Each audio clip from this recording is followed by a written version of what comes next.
ho, ho.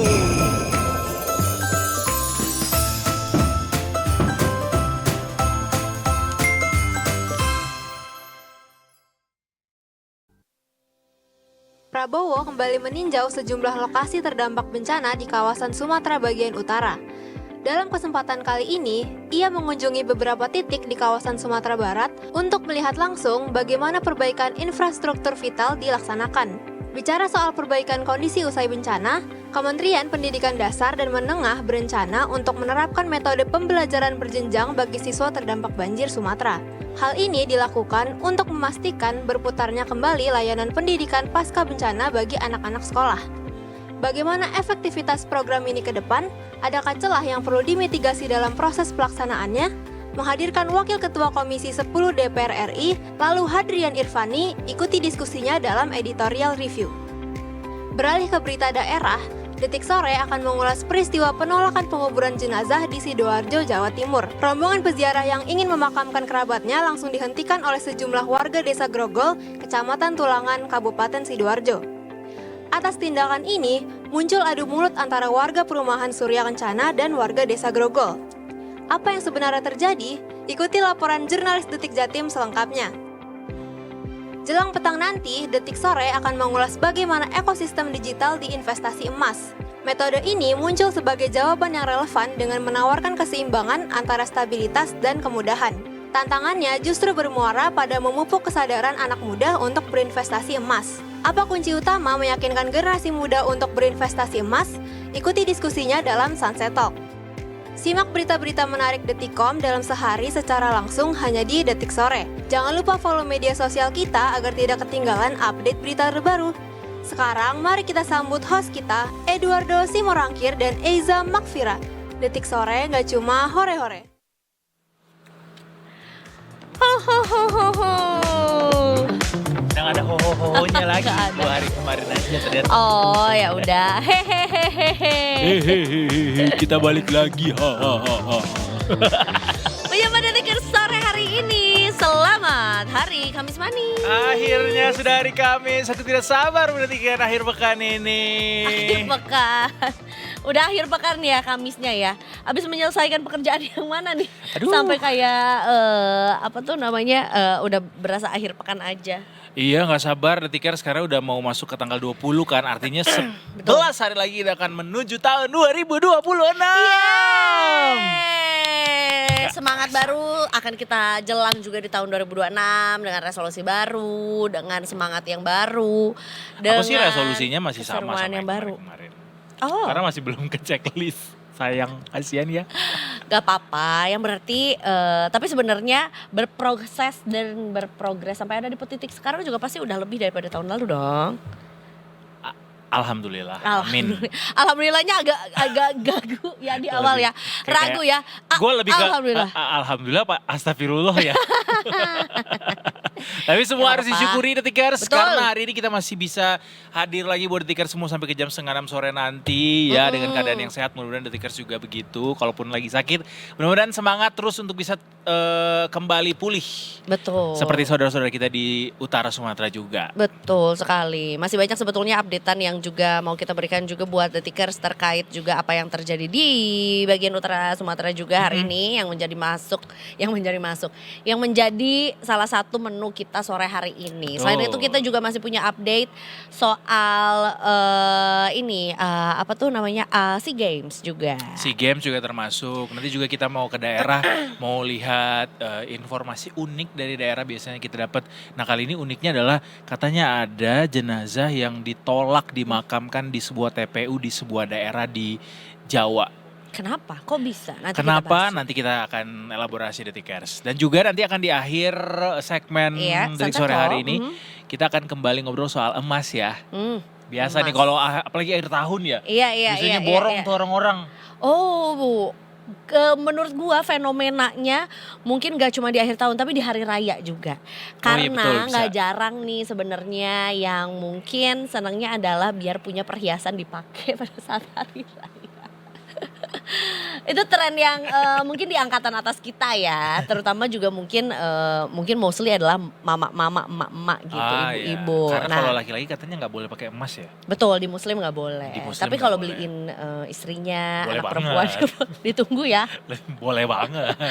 Tapi sebenarnya juga, nah ini itu kan kebiasaan dari orang tua zaman dulu. Kalau sekarang berinvestasi emas ada urgensinya. Nanti kita bahas Oh ya. iya, ada banyak jalan menuju emas 2 kilo, 3 kilo, 4 kilo, 5 kilo. Nah, jadi 2045 harus punya berapa kilo emas? Wow, Biar 1 kilo dulu aja Kak. 1 kilo dulu aja, habis itu pensiun kita. Itu aja udah berapa M ya Kak? Iya. Ini tapi ngomongin soal pensiun, gak usah ngomongin pensiun dulu, ngomong libur dulu aja. Wih, ada yang libur nggak ya? Sebenarnya bukan libur sih, tapi diperbolehkan untuk work from anywhere pada tanggal 29 sampai 31 Desember para PNS. Para PNS. Bapak-bapak, ibu-ibu semuanya. Selamat bisa kerja dari rumah, Hey, dari Bali, hey. dari Lombok, mana saja. WFA ya, Work bukan from anywhere. WFH tapi WFA. WFA. Mungkin gitu. latar belakangnya adalah supaya juga ekonomi bergerak, Za. Jadi Iya. orang-orang gak tertunda untuk belanjanya gara-gara harus masih tetap di kantor gitu. Betul. Kan ada meme-nya kan itu, Pak SBY. Saya tahu semuanya kalian udah nggak fokus kerja kan. kalau Iya, dekat-dekat liburan tuh. bener. Jadi ya boleh lah yang mau mudik, yang mau tahun baruan gitu ya. Mm-mm. Jadi ini udah ditetapkan juga nggak cuman PNS aja, tapi juga para ASN maupun P3K juga diperbolehkan bekerja dari mana aja atau work from anywhere di tanggal 29 sampai 31 Desember 2025. Sementara kalau Natal sendiri itu libur dan cuti bersamanya itu adalah 25-26. Oke. Jadi kan kadang ada yang 24 Iya benar 25, 25 26. ada yang 25 26. Tahun ini 25 26. Kata gue sih Kamis Jumat tanggung ya. tuh. Iya, dari Rabu aja kenapa sih? Tanggung banget. Itu dia. Tapi ini udah diatur ya. Karena kan kita nggak boleh dari sudut pandang satu sudut pandang aja, Iya. ya kan? Mungkin juga masih banyak masyarakat yang butuh pelayanan. Tambahin sama cuti, nggak harus cuti bersama, cuti pribadi juga boleh ditambahin. Boleh, tanggal iya itu dia. 24-nya misalnya. Itu mah pinter-pinteran aja. Kayak pinter-pinteran. Gua pakai cuti gua di Tahunan, tanggal cuti 24. tahunan. Iya. Jadi cuti tahunan 24, libur Natal 25 26, 27 28-nya weekend. Betul. 29 29 masuk lagi. WFA Itu dalam kan? keadaan udah di Riau tuh. Iya, kan Udah di WFA. Pekanbaru. Iya bener. Oh ya masuk laginya WFA, ya nggak pulang ke Jakarta lagi ya? Enggak. Itu insya Allah mahal banget itu tiketnya tuh ya. Aduh, memangnya saya siapa? Memangnya saya Presiden Prabowo yang bisa bolak-balik Sumatera, Jakarta tiap tapi kan minggu. kalau itu lagi dalam kondisi mau memulihkan Sumatera, Oh iya, mau ngecek. ngecek Ya, untuk Dalam upaya upaya percepatan. percepatan Percepatan, ya. percepatan pemulihan keadaan. Apa nggak? Betul, percepatan pemulihan penanggulangan bencana Nah. berdampak di Sumatera ya. Sampai saat ini kita masih juga terus update soal bagaimana kabar dari teman-teman kita di utara Sumatera ya. Nanti juga kita akan bahas lebih detail dari sisi pendidikan ya Zaya. Bagaimana upaya untuk pemulihan fasilitas pendidikan di Sumatera ini juga harus tetap kita kawal karena katanya Pak Prabowo juga ada statement katanya dalam sebulan kalau nggak salah itu yang di Agam khususnya itu katanya harus rampung. Oh ya, mudah-mudahan itu bisa terjadi juga karena gue udah mulai melihat tren para teman-teman gue yang juga sudah menjadi orang tua itu hari ini memposting OOTD dan juga antrian untuk pengambilan rapot. Jadi kebayangkan adik-adik kita, ponakan-ponakan kita yang ada di Sumatera yang terdampak sama bencana alam juga ini tuh harusnya jadwal bagi rapot juga yang artinya pada saat bencana melanda bener Kak lagi ujian atau persiapan mau ujian akhir semester. Oh ya, soalnya gue juga ngelihat ada video anak-anak tuh pada ngelaksanain ujian di tenda. Iya. Itu kan keadaan Andin yang deh kalau nggak salah videonya Andin kan juga kesana kan. Andin kesana dia ngirimin relawan ngirimin bantuan pakai heli, dibantu sama heli TNI kalau nggak salah. Terus habis itu karena beberapa kendala soal fasilitas landing dari helinya tuh nggak bisa sampai ke bawah sehingga bisa mendarat. dilakukan dengan mode dilempar ke bawah tapi posisinya Dekat dengan pesawatnya tanah. terbang rendah gitu. Sudah dekat dengan Oh iya, ada tanah. Prasegu, Andin, Ferry Ruandi, Zaskia Adiameka, siapa lagi ya? Banyak sih sebenarnya. Hmm. Oh, Sherina ke lokasi juga. Oh iya Sherina, iya iya iya. ya banyak. Bagus. Banyak teman-teman yang bergerak ke lapangan biar teman-teman yang ada di sana juga melihat bahwa mereka diperhatikan sebegitunya dan mereka bisa semangat juga.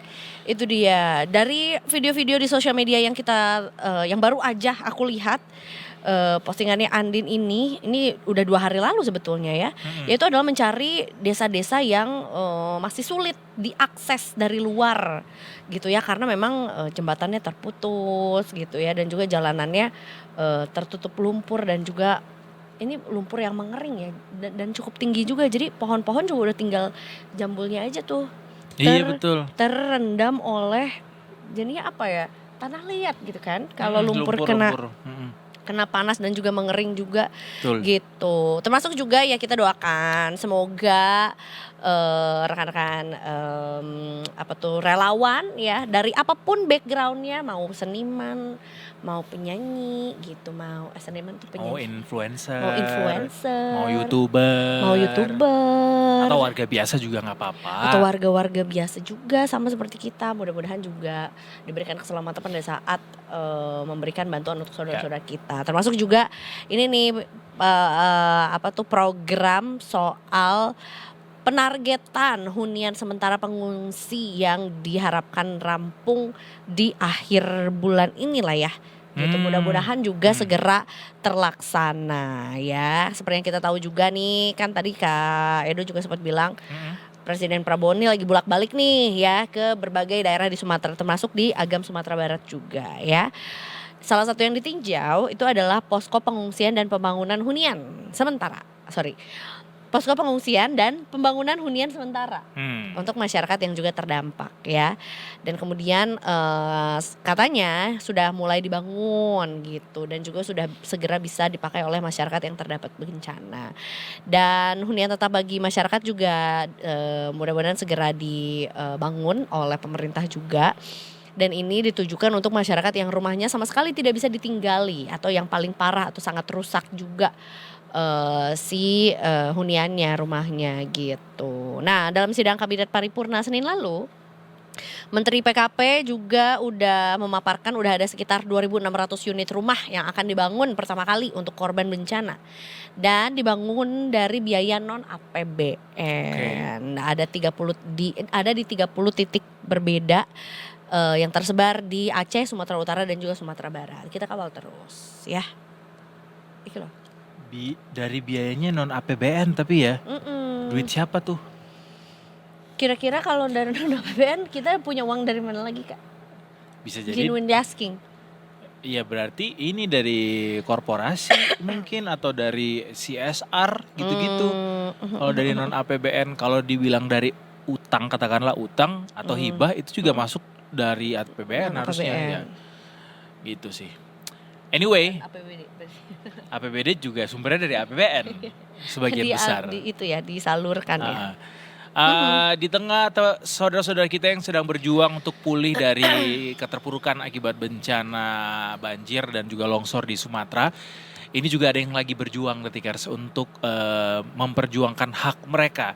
Yaitu teman-teman seperjuangan kita, teman-teman para buruh yang saat ini sedang menantikan rilisan penetapan angka upah minimum provinsi yang saat ini sedang digodok. Dan katanya nih dalam perjuangan ini buruh juga mengancam bahwa akan diadakan demo nanti berjilid-jilid jika aturan kenaikan UMP ini tidak sesuai dengan yang diinginkan oleh para buruh. Jadi katanya PP pengupahan ini kan sudah ditandatangani sama Pak Presiden.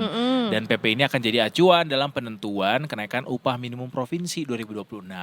Di mana tuh formulanya adalah inflasi ditambah ekonomi yang sudah dikalikan terlebih dahulu dengan alfa. Alfa ini adalah kalau nggak salah kebutuhan hidup layak ya, KHL itu, dan kemudian alfanya ini adalah rentangnya 0,5 sampai 0,9. Nah, ini masih jadi bukan perdebatan sih, masih dipertanyakan bagaimana sebenarnya formula yang akan diambil karena kalau berkaca dari tahun sebelumnya UMP 2025 itu ditentukan tidak berdasarkan formula apapun gitu.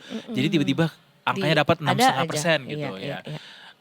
Ya pasti itu semuanya berdasarkan kesepakatan bipartit antara pengusaha, regulator dan juga pekerja gitu. Nah ini sedang kita nantikan, tapi katanya nih si para buruh ini menolak keras aturan yang terdapat dalam PP ini, di mana Ketua KSPI sekaligus Presiden Partai Buruh Said Iqbal bilang PP ini harus ditolak gitu karena tidak sesuai sama aspirasi dari para buruh. Termasuk juga ini tidak ada pelibatan buruh dalam perumusan si PP itu juga gitu. Katanya sih begitu ya. Yang membuat kenapa PP ini ditolak keras oleh teman-teman. Walaupun gue juga. cukup yakin pemerintah akan bilang enggak, kita mengambil aspirasi juga kok dari teman-teman buruh karena nggak mungkin pemerintah berani netapin itu tanpa ada aspirasi gitu dari teman-teman buruh yang sejatinya adalah aktor utama, subjek utama dari aturan ini dilaksanakan gitu. Terkait hal tersebut juga disampaikan bahwa nanti akan ada demonstrasi yang berlangsung itu di berbagai titik di Jakarta, Jawa Barat dan juga Banten ya. Akan ada puluhan ribu buruh maksudnya yang berasal dari Jakarta, Jawa Barat dan juga Banten yang akan melakukan aksi di istana di hari esok ya, Jumat 19 Desember 2025 untuk menolak PP tersebut gitu. Selamat berjuang teman-teman buruh. Kita juga encourage buat regulator untuk bisa mengawasi penerapan dari UMP ini ya, nggak cuma sekadar nanapin angkanya doang, tapi juga penerapan aturannya, bahwa masih banyak juga sebenarnya perusahaan-perusahaan nakal yang tidak menggaji atau membayar upah karyawannya itu sesuai dengan aturan, yaitu minimal UMP gitu. Dan UMP ini cuma berlaku harusnya cuma buat karyawan yang di bawah 1 tahun. Nah, setelah itu harusnya sudah lewat ada dari UMP. Kenaikannya ya, sesuai dengan kebijakan perusahaan masing-masing. Belum lagi juga yang bandel-bandel yang biasanya yang mungkin juga bisa ditemui adalah penyediaan BPJS ketenaga kerjaan. Oh iya, kayak itu bisa gitu. dituntut kok. Maksudnya kalau misalnya kita nggak disediakan, kalau kita sudah masuknya itu hitungannya kategori karyawan tetap gitu, itu bisa kita tuntut. Kalau tidak difasilitasi, itu juga kita bisa minta bantuan dari pemerintah, itu dalam hal ini Dinas Ketenagakerjaan atau Kementerian Ketenagakerjaan. Gitu. Ini terkait juga dengan angka 6,5%. Berarti sebenarnya kondisinya kayak apa sih? Jadi UMP hari ini itu let's say katakanlah pukul rata di 5.396.761. Apabila PP ini disahkan dan diberlakukan per tanggal 1 Januari, gaji yang akan diterima untuk teman-teman buruh di Jakarta itu menjadi Rp5.747.550. Kalau naiknya 6,5% ya. Itu. Dalam hal ini 6,5% jadi acuan karena tahun sebelumnya itu naiknya 6,5%. Betul. Untuk tahun ini, untuk tahun depan belum tahu. Masih dirumus. Jadi misteri ilahi. Gimana lagunya? Misteri ilahi. Yang mana? Ari Lasso. Oh. Segala yang terjadi dalam hidupku ini. Walau badai menghadang. Jadi keadaan. Dimarahin nih ya. Susah nih yang biasa dengerin Armada jadi gak dengerin Ari Lasso ya. Maaf. We love you Rizal Armada. Armada mah sahabatnya Detikom. Kok gak pernah datang ke sore-sore? Ke sore belum pernah, ke main stage dia udah pernah. Coba. Iya. Kita undang apa? Halo Bang Rizal, sini. Undangan terbuka. Iya, katanya mau bikin single baru juga kan. Armada. Ini Armada apa Agnes Monica? Agnes mau gini gak sih? What up Woi. Kalau Anggun? Anggunesia ya? Aku. Pakai sampo lain. Yaudah kita break dulu, abis ini kita kembali lagi. Iya, abis ini kita masih punya banyak amunisi lainnya sampai ke jam 5:30 sore. Nanti Detikers tetap bersama kami di Detik Sore. Nggak cuma sore. Ho, ho, ho.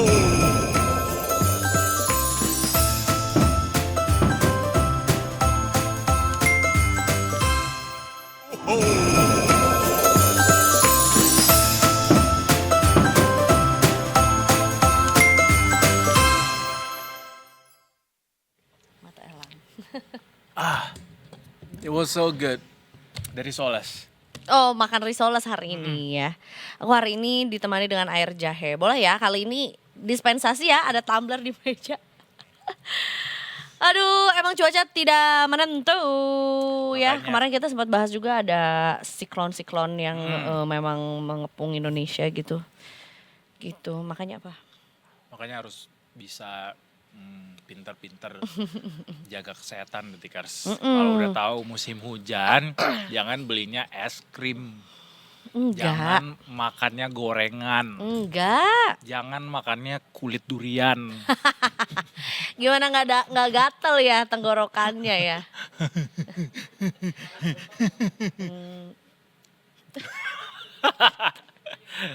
Bukan tahu jeltot, gehu. Gehu pras, Gehu tuh apa sih kepanjangannya? toge dan tahu. Deng. Dari mana kamu nggak bisa memahami? Enggak. Emang iya? Ya emang gara-gara dia disebut pertama dia kemudian jadi dominan. Iya, kurang lebih tuh banyak kurangnya daripada lebihnya. Jadi kalau misalnya putra-putri, putra lebih dominan daripada putri. Enggak ada yang dominan di sana.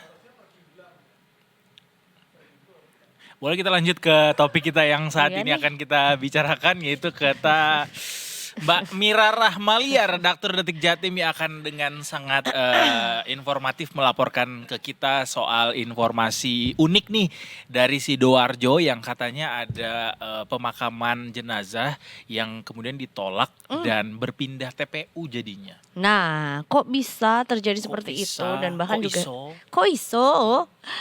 Ada duduk perkara seperti ini gitu ya. Makanya kita mau cari tahu lebih mendalam lagi bersama dengan Mbak Mira Rahmalia, redaktur Detik Jatim. Selamat sore Mbak Mira.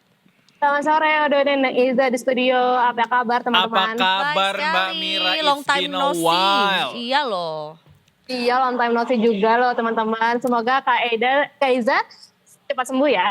Iya, terima kasih banyak. Kamira, apakah di sana cuacanya juga lumayan Kayaknya tidak ini menentu? ya, kalau dilihat yang sekarang Mendung. agak mendung gitu ya, Mbak Mira ya. Iya, seperti yang bisa dilihat Detikers dan teman-teman di studio ya. Aku kan ada di salah satu jalan protokol di Kota Surabaya dan bisa dilihat langitnya mendung-mendung. Dan ini terjadi dari pagi tadi sih sebenarnya. Oh, Tadi sama sudah sempat kayak di ada Jakarta. hujan di beberapa daerah, tapi untuk di wilayah tempat aku berdiri sekarang ini belum ada sih. Iya, iya. Sama kayak di Jakarta hari ini juga seharian gerimis. Itu dia ya, akhir tahun juga sih ya.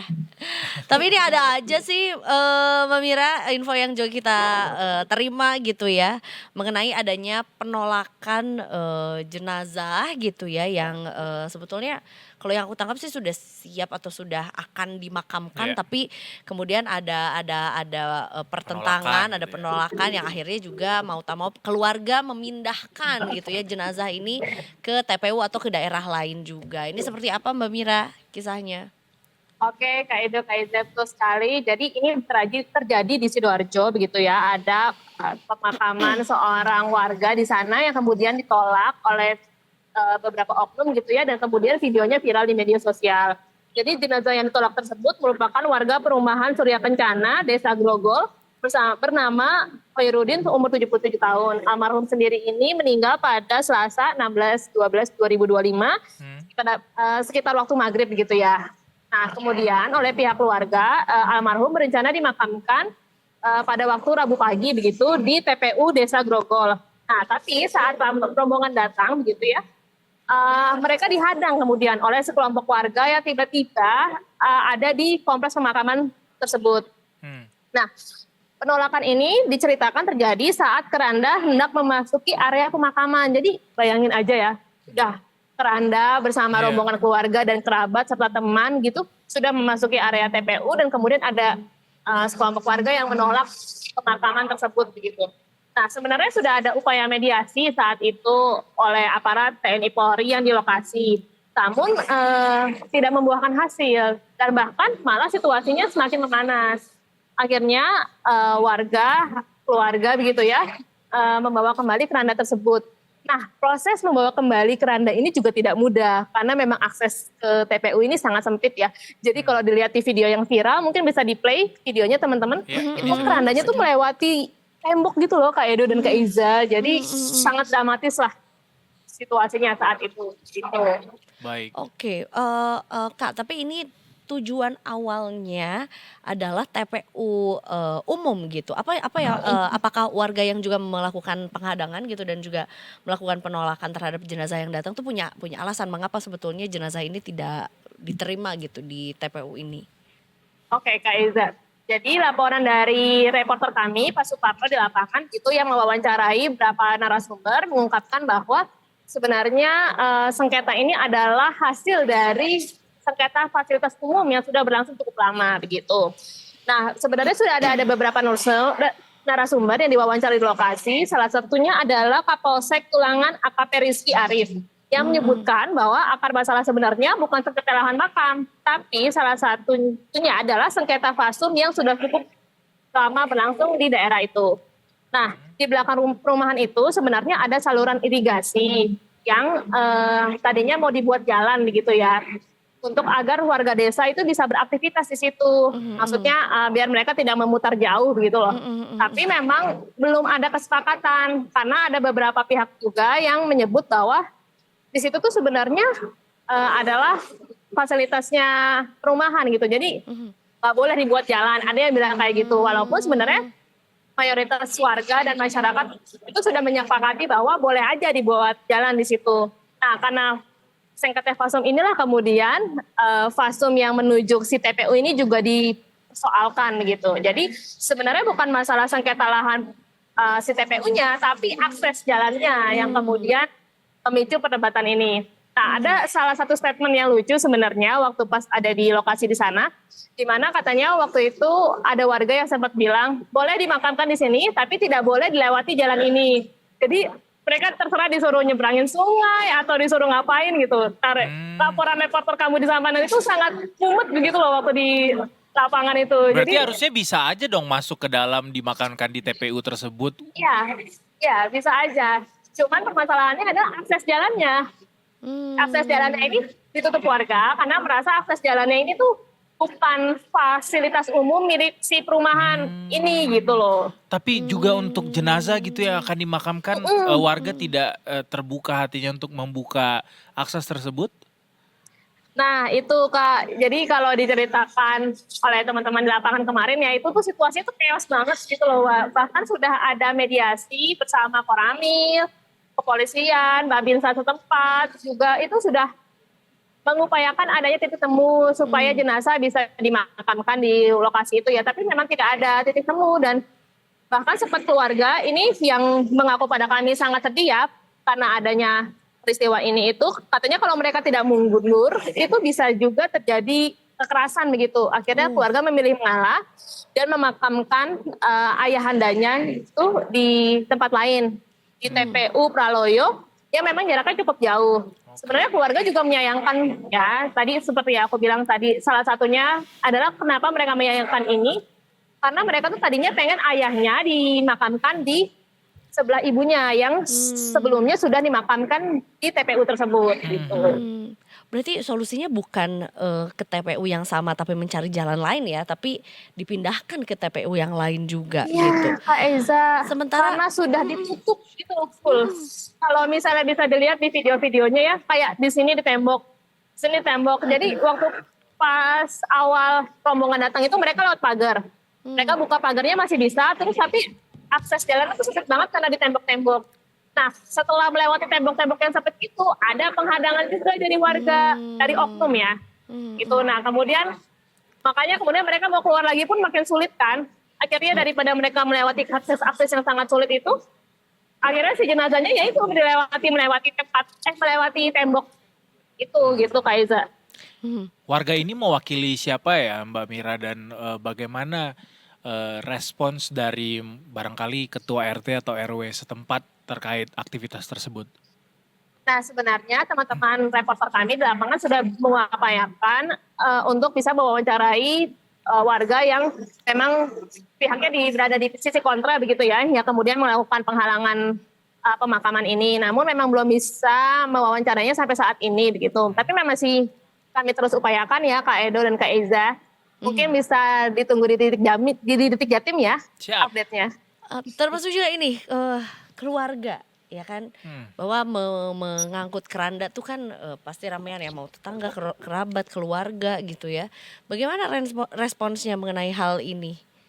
Nah, seperti yang tadi aku udah bilang juga ya Kak Eza, mereka itu sangat menyayangkan kejadian ini. Tapi Karena tidak ada memang mereka tuh fight. niatnya hanya ingin memakamkan ayahnya di sebelah ibunya yang sudah terlebih dahulu dimakamkan di lokasi itu. Tapi memang karena suasananya sangat memanas begitu ya, dan mereka mencegah terjadinya kekerasan lebih lanjut.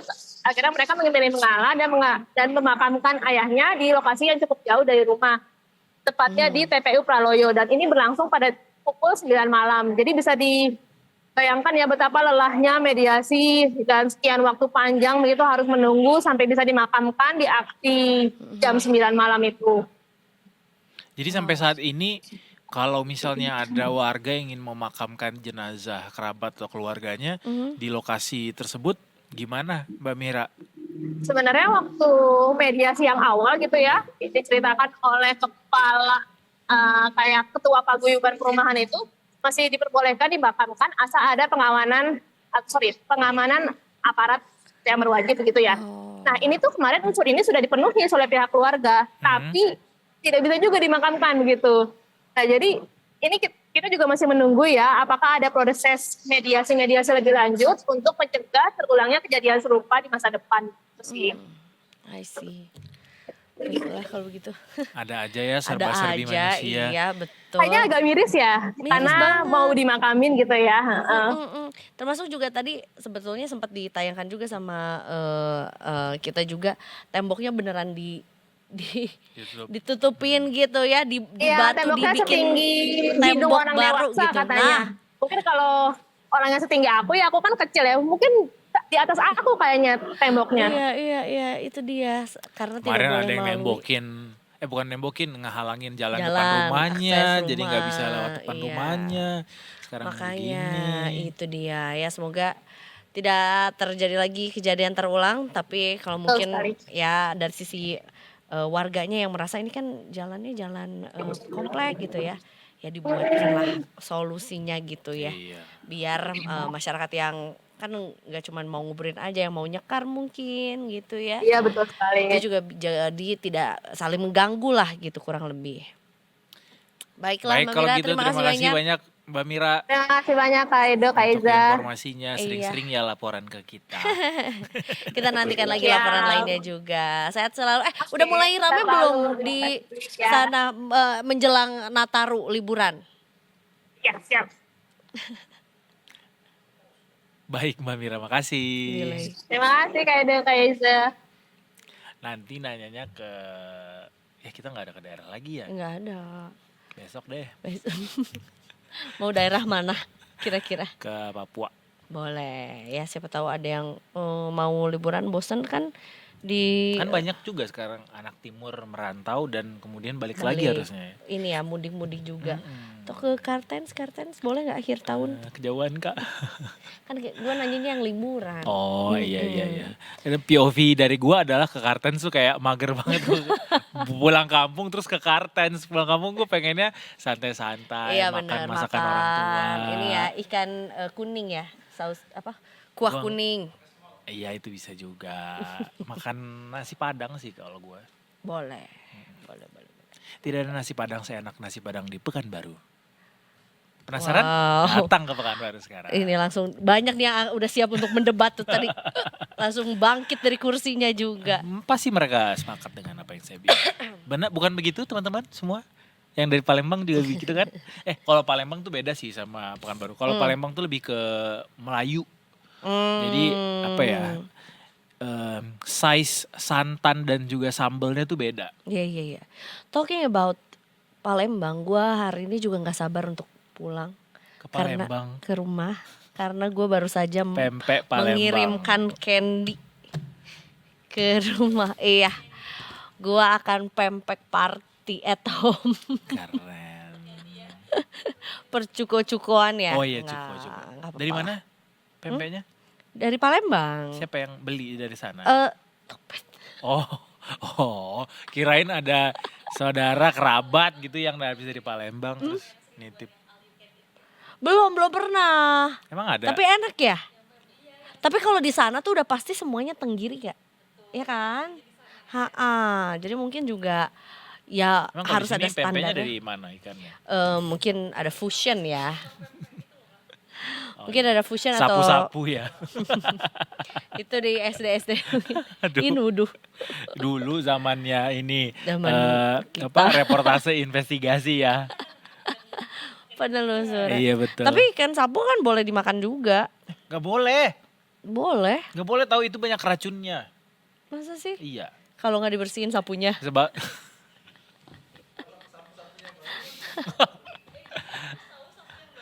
jadi ngambilnya anak sapu-sapu aja Jadi ya. gimana? Karena dia belum sempet nyapu Bukannya kan. boleh. Ikan sapu boleh dimakan nggak? Gak boleh. Saya anak perikanan di sini. Nah, muncullah waktunya. Hah? Kotor. Kotor kalau belum dibersihin. Gak boleh tahu apakah ikan sapu-sapu boleh. Tuh. Ya, ikan sapu-sapu bisa Boleh. dimakan. Tapi sangat bergantung pada sumbernya, hanya yang berasal dari air bersih atau hasil budidaya. Iya. Masalahnya kita itu seringnya ngambil ikan sapu-sapu ini yang dari sungai kan, karena gratisan. Atau justru sebenarnya Dagingnya dikit dibudidaya soalnya. buat di aquascape. Iya betul, di budidaya biasanya buat ke situ lagi, buat nyapu juga. Iya, buat nyapu juga. Tapi boleh. Karena Kan dagingnya ikan-ikanan dikit tuh- banget, serius. Benar. Pernah makan? Nggak apa-apa kan? Nggak mati kan? Nggak kenapa-kenapa kan? Lihat nih, jadinya begini. Nah, berarti boleh tapi tidak direkomendasikan. Aduh, gue taunya nama latinnya ikan patin. Apa tuh? Pangasius. Atau ikan mas, Cyprinus carpio.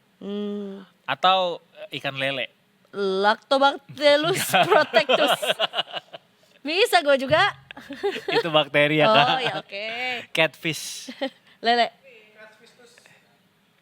Tapi catfish itu nama dagang internasional nih. Kalau nama latinnya gue enggak ingat. Lele kan catfish. Iya lele catfish. Tapi itu nama dagang internasional. Nama dagang internasional ikan kembung. Kambong. Sarden. Sardine. Jangan tanya gue. Mackerel. Kalau nanya ke gue sekitar 15 tahun yang lalu gue tahu. Wah. Karena ada masa di mana gue tiap hari ngampus itu disuruh ngapalin nama-nama ikan. Mulai dari genusnya sampai ke family. Aku bisa urutan klasifikasi. Spesiesnya. Apa? Kingdom Animalia. Divisio, kelas ordo family, genus, lagunya. spesies, urutan klasifikasi. Betul, terakhirnya spesies. Jadi apa tadi? Kalau tanpa lagu. Kingdom Animalia. Dimulai dari family. Kingdom, Nah, divisio, kelas. Kingdom, divisio itu kan familia. Kelas dulu. Kelas. dia ngapalin liriknya nih. Enggak dong, baru family. Genus. Ordo, mana ordo? Oh iya ordo itu kelas. Iya, genus baru spesies. Iya bener itu urutannya. Karena spesies itu terakhir. Terakhir. Mau apa lagi? Yuk. Nama ilmiahnya padi. Oryza sativa. Itu dari luar kepala ya? Karena kita ketemu tiap hari. Iya Malu makanan dong. pokok tuh namanya juga ya. Stanislaus Kotska. Udah yuk kita NTMC dulu yuk, kita cari kondisi lalu lintas hari ada ini. Brito Ecclesia. Halo. Gua kecintaan banget cara manggilnya ya. Udah lama gak Selamat berjumpa sore. loh. Brito Ecclesia luar biasa. Brito Ecclesia nanti tugas di mana buat operasi Nataru? Aku di kawasan Bogor Puncak Cianjur. Ya jauh. Samperin dong beli Jauh. itu, beli jagung bakar. Beli ini bukan Bogor tuh ini. Apa sih yang manis-manis Roti itu? unyil, roti Yang manis-manis. Gemblong. Gemblong, betul. Benar. Di depan Trans juga ada gemblong ya. Baiklah, Bribto Ecclesia kami persilakan untuk laporannya sore hari ini. Baik, terima kasih Eza dan Edo. Selamat sore Detikers, bersama kami dari NTMC Korlantas Polri akan menginformasikan situasi arus lalu lintas langsung dari kawasan MT Haryono, Jakarta Selatan. Dapat kita lihat bersama situasi arus lalu lintas yang sudah tampak di layar kaca Anda pada sore hari ini tampak cukup ramai dan terus mengalami peningkatan volume arus kendaraan dari berbagai arahnya. Yakni di jalur arteri pada sore hari ini dari arah Cawang yang akan menuju ke arah Pancoran maupun Kuningan. Tampak cukup ramai namun tetap kondusif lancar, begitu pula di arah sebaliknya. Kami menghimbau kepada seluruh pengendara untuk tetap berhati-hati dan mengantisipasi banyaknya kendaraan yang akan keluar masuk perkantoran di kawasan ini. Untuk itu pastikan selalu menjaga batas maksimal kecepatan kendaraan Anda. Dan dapat kita lihat bersama untuk di tol dalam kota pada sore hari ini tampak cukup ramai dan cenderung mengalami ketersendatan dikarenakan meningkatnya volume arus kendaraan di jam pulang perkantoran. Kami menghimbau kepada seluruh pengendara pengguna jalur tol, pastikan e-tol Anda dalam keadaan cukup agar tidak terjadi antrian kendaraan yang cukup berarti dan kami menghimbau pula bahwa bahu jalan hanya dipergunakan pada saat keadaan darurat saja. Dan tentunya kami terus menghimbau kepada Detikers bahwa di kawasan MT Haryono, Jakarta Selatan ini merupakan kawasan pengawasan kamera tilang elektronik untuk pembatasan lalu lintas ganjil genap dan kami mengharapkan kepada seluruh pengendara dapat menyesuaikan dengan aturan yang berlaku demi ketertiban berlalu lintas dan tentunya tidak bosan-bosan kami menghimbau kepada seluruh pengendara pastikan selalu mematuhi rambu lalu lintas yang berlaku dan juga untuk selalu mengikuti arahan dan petunjuk petugas kami di lapangan. Bagi Detikers yang ingin mendapatkan informasi situasi arus lalu lintas selengkapnya, dapat menghubungi call center kami di 15669 ataupun melalui SMS Center di 9119. Selamat beraktivitas, hati-hati di jalan dan salam presisi. Demikian Bribtu Eklesia melaporkan, kembali pada Edo dan juga Iza. Silakan. Terima kasih banyak Bribtu Eklesia dan juga rekan-rekan NTMC, mudah-mudahan juga operasinya nanti lancar ya menjelang Natal dan juga Tahun Baru. Amin. Terima kasih dan kita bertemu di kesempatan selanjutnya. Selamat sore Bribtu Eklesia. Selamat sore. Selamat sore. Dari Bribtu Eklesia kita beralih ke mana ya? Ini yuk kita break dulu. Naon sih? Ya udah, habis ini kita akan menuju market review Detikers bersama Mega Capital Sekuritas. Tetap bersama kami di Detik Sore. Nggak cuma Rere.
Dating Sore, we're back. Gacu ore-ore. Kenapa tuh dengan gerakan-gerakan sore hari ini? Soalnya ini bermanuver.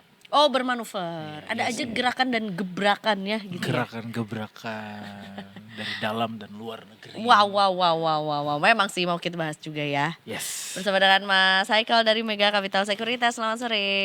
Sore, halo. Oh, dikasih Kasih drum roll.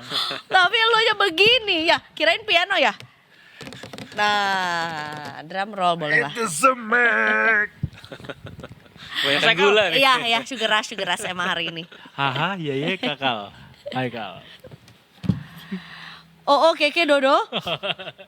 Kita akan lanjut. Hari ini ngomongin soal market review dan juga IHSG yang menukik tipis. Karena udah jam 16.14 juga Is it sih. that tipis? Karena tadi gue ngeliat sekilas. 0,64% kalau nggak salah ya. That's Ini. quite high actually. Oh, 0,8%. Karena di hampir 1%. Dan sudah di Kemarin juga 8.600 juga. Walaupun Gak jadi deh 9.000-nya kata kamu minggu ini. iya, padahal aku bilang kemarin ini ya, akhir pekan ini harusnya kita Bisa 9.000. bisa 11.000 gitu. Hah? Canda mulu gue ya. Mas Haikal apa kabar? Baik. Oh baik ya. Baik, ya. Udah di sini ternyata Mas Haikalnya. Lah, Mas Haikal, ini kan IHSG menjelang akhir nih kita sedang apa ya semacam diburu manifestasi kita 9.000 menuju akhir tahun gitu. Nah, berhubung Mas Haikal adalah ekonomis yang ahli dalam hal makro, coba dari sisi makro seperti apa peluang itu bisa terrealisasi nanti sampai akhir tahun. Mungkin saya biasa ini dulu ya trace down dari apa yang terjadi di global gitu. Sebenarnya kalau dari global kemarin kan Fed udah melakukan rate cut di bulan Desember dan tone dari rata-rata central bank di dunia itu juga mostly sebenarnya memangkas suku bunga gitu karena pertumbuhan ekonomi udah mulai melambat. Bahkan di bulan Desember ini 70% dari seluruh central bank yang melakukan RDG itu melakukan pemangkasan, 30% hold, nggak ada yang rate hike. Jadi narasi di global itu bank sentral itu sebenarnya memangkas suku bunga. Nah, BI sendiri kemarin menahan suku bunga, tidak ikut memangkas suku bunga. Salah satu alasannya ada capital outflow yang cukup besar di bulan November dan tren depresiasi rupiah itu selama bulan November. Walaupun di per bulan Desember ini udah terjadi inflow lagi, tapi bukan disebabkan oleh saham ataupun bonds, mostly dari produknya BI namanya SRBI yang rate-nya ditinggiin. Jadi sebenarnya itu kayak naikin suku bunga tapi ngelewat instrumennya BI. Jadi dari situ. Dan BI sendiri sebenarnya juga masih concern tuh lagi-lagi sama loan growth-nya. Loan growth-nya terakhir di bulan November tuh masih di 7,76%. Belum hit batas bawah targetnya BI yang cuma 8% itu. Nah, walaupun BI ngehold, BI itu memodifikasi beberapa insentif kebijakan likuiditas moneternya. Contohnya insentif untuk sensitivitas atau elastisitas dari lending rate-nya dia yang tadinya 0,5% dinaikin jadi 1%. Jadi penjelasannya itu misal BI mangkas suku bunga 25 basis poin. Kalau perbankan ini nurunin lending rate-nya itu sebesar 25 basis poin juga, berarti dia bisa fully dapat insentifnya 1% dari total DPK-nya. Misal DPK-nya ada 100 triliun, berarti dia bisa dapat insentif 1 triliun gitu. Kalau misalnya nggak setengah doang, bisa misal 25 basis poin turunnya suku bunga BI, terus banks turun 12,5, berarti dapat insentifnya cuma 500 miliar kalau DPK-nya cuma 100 triliun. Kayak begitulah alur dari KLM-nya BI ini. Dan yang terbaru lagi, baru banget 20 menit, 15 menit lalu, ada rilis APBN kita dari Pak Purbaya. Yang mana defisit fiskal kita naik sampai minus 2,35%. Dan sementara kalau dikomparasi di bulan November tahun kemarin itu minus 1,85%. Dan mungkin salah satu yang bikin khawatir, source dari kenaikan defisit fiskal ini walaupun memang ada naik dari belanja pemerintah, tapi mostly ini juga gara-gara dari pelemahan penerimaan pajak gitu. Kalau dari makro mungkin kalau saya sum up sih kurang lebih kayak begitu ya. Oke, biasanya kalau dari perilisan data APBN kayak gini tuh kita bisa dapat apa sneak peek apa gitu ke market? Kalau market kan sebenarnya secara umum bakal bereaksi positif terhadap government expenditure yang naik gitu.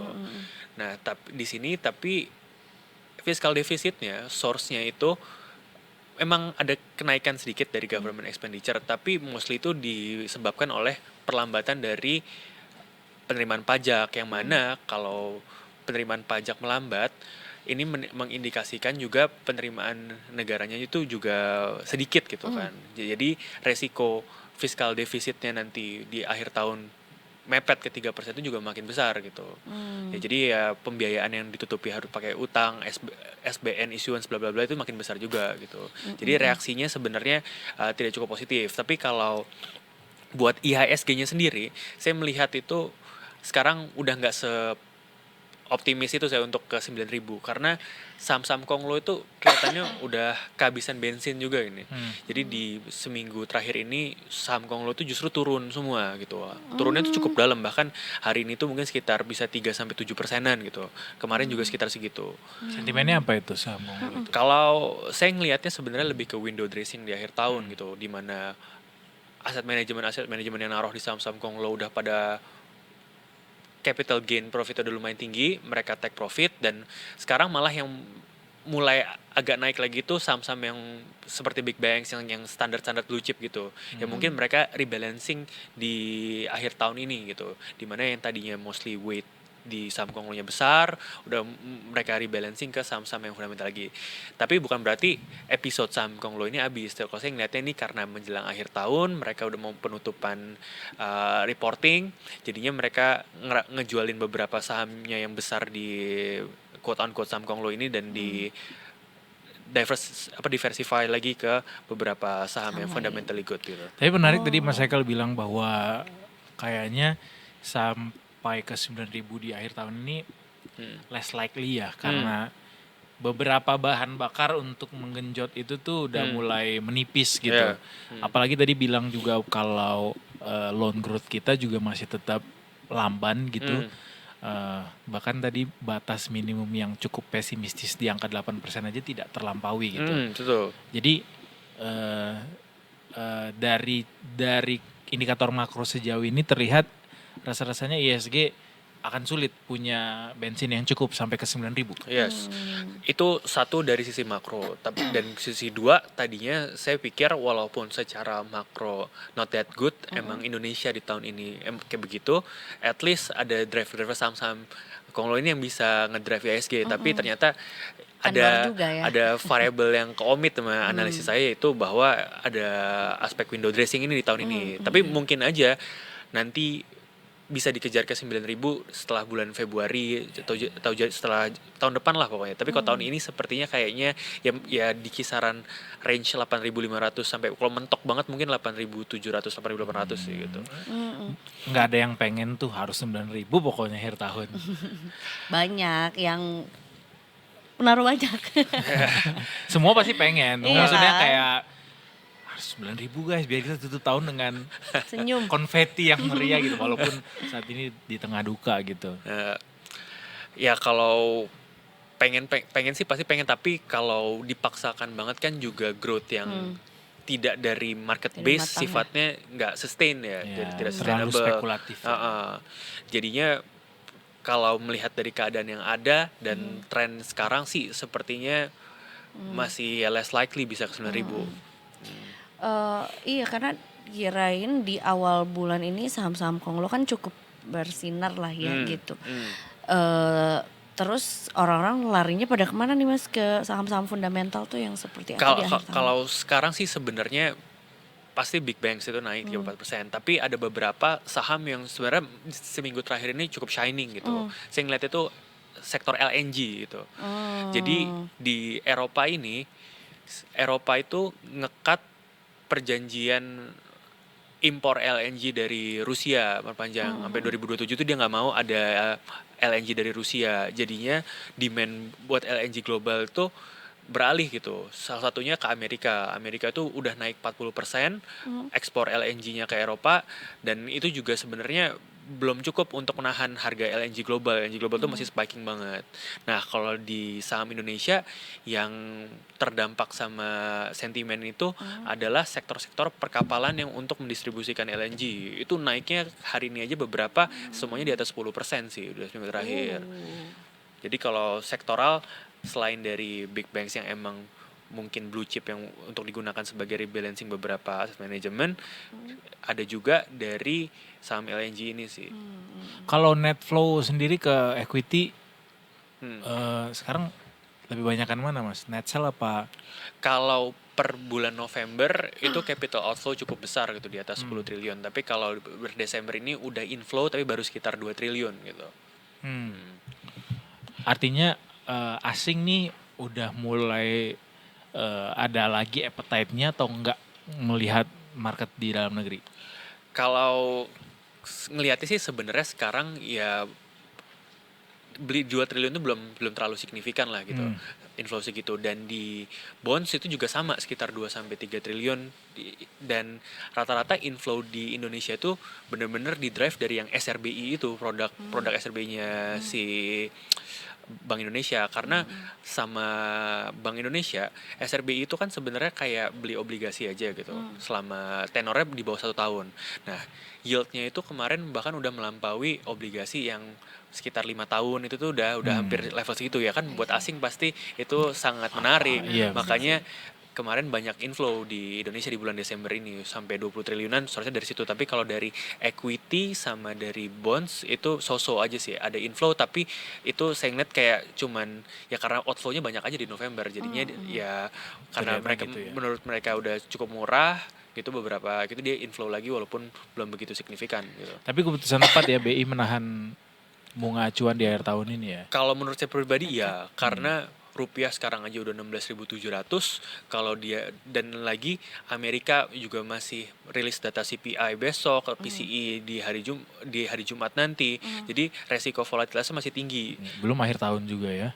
Dan BI saya ngelihatnya tidak mau mengambil resiko ada currency overshoot di akhir tahun ini. Jadi kalau misalnya dia maksa melakukan rate cut dan dengan capital outflow di November yang lebih besar, kemungkinan Desember nih bisa turn outflow lagi. Mungkin rupiah bisa jebol ke 17.000 di akhir tahun, kan bukan sesuatu yang bagus itu buat Indonesia gitu. Abis tahun baruan langsung 17.000 nih. Market Pusing. ISG dibukanya langsung Luar negeri anjlok langsung tuh. mahal. Iya itu dia, ya yang belanja-belanja akhir tahun langsung kayak bisa refund gak ya? Black Friday. Beli Black dolar Friday. sekarang guys. Iya. Nah itulah sebenarnya yang cerdas adalah yang bisa melihat kesempatan itu, peluang. Kesempatan dalam kesempitan. Iya. Termasuk juga kalau kata Mas Haikal, kayaknya belum nyampe 9.000 guys ya. Iya nggak apa-apa, justru bagus kalau dia masih ada ruang untuk turun lagi. Berarti saatnya kita It's your time. punya peluang untuk masuk gitu, dapat capital gain lebih besar nantinya. Betul. Biasanya bagi-bagi dividen tuh akhir tahun kan ya? Kemarin udah ya? Sebenarnya tergantung Ini perusahaan. ya. Ada beberapa yang Desember ini melakukan dividen kayak BRI, terus Adro itu juga melakukan dividen. Ada yang di kuartal 1 2026 gitu. Baik. Mas Sehingga Haikal lagi menanti dividen yang mana? Saya bukan dividen hunter gitu sih. Oh. Ya. Anaknya ini Jet Li soalnya. apa maksudnya? Enggak Oh, enggak dividen. Biasanya kan kalau Dividen, dividen makanya hunter cepet tuh aja. dia Yang yang lama ya, jangka panjang gitu ya. Hmm. Kalau beliau yang sehari itu bisa 20% gitu. Weh, kabur lagi, cari lagi kesempatan yang lain. Mas Haikal, terima kasih Ya. sudah Makasih banyak. kembali datang ke Detik Sore. Apakah akan berlibur juga di akhir tahun ini? Ya libur tapi ngikut libur pemerintah doang sih. Oh, yang Nggak ambil cuti. WFA nggak? Udah Nggak. keluar nggak ininya? SK. Surat edaran dari kantor untuk boleh WFA di tanggal 29. Selama banks masih aktif sebenarnya saya masih kerja terus. Tapi tanggal 31 itu nggak libur kan? Iya nggak libur. Iya masih. Heeh. Kemarin Mas Revo bilang libur. Gue bilang Dia mah meliburkan diri mungkin bursa ya. buka kok bursa. Kalau bursa buka masa kantor dia libur? Kata gua negara mana? Ya Oke udah deh. kalau gitu, Ya. thank you so much Mas Aikal sekali lagi. Nanti abis ini kita masih akan balik lagi di Detik Sore ya. Betul sekali. Ada editorial review dan Sunset Talk yang akan menanti Detikers. So don't go anywhere. We'll be right back after the break. Tetap di Detik Sore. Nggak cuma hore-hore.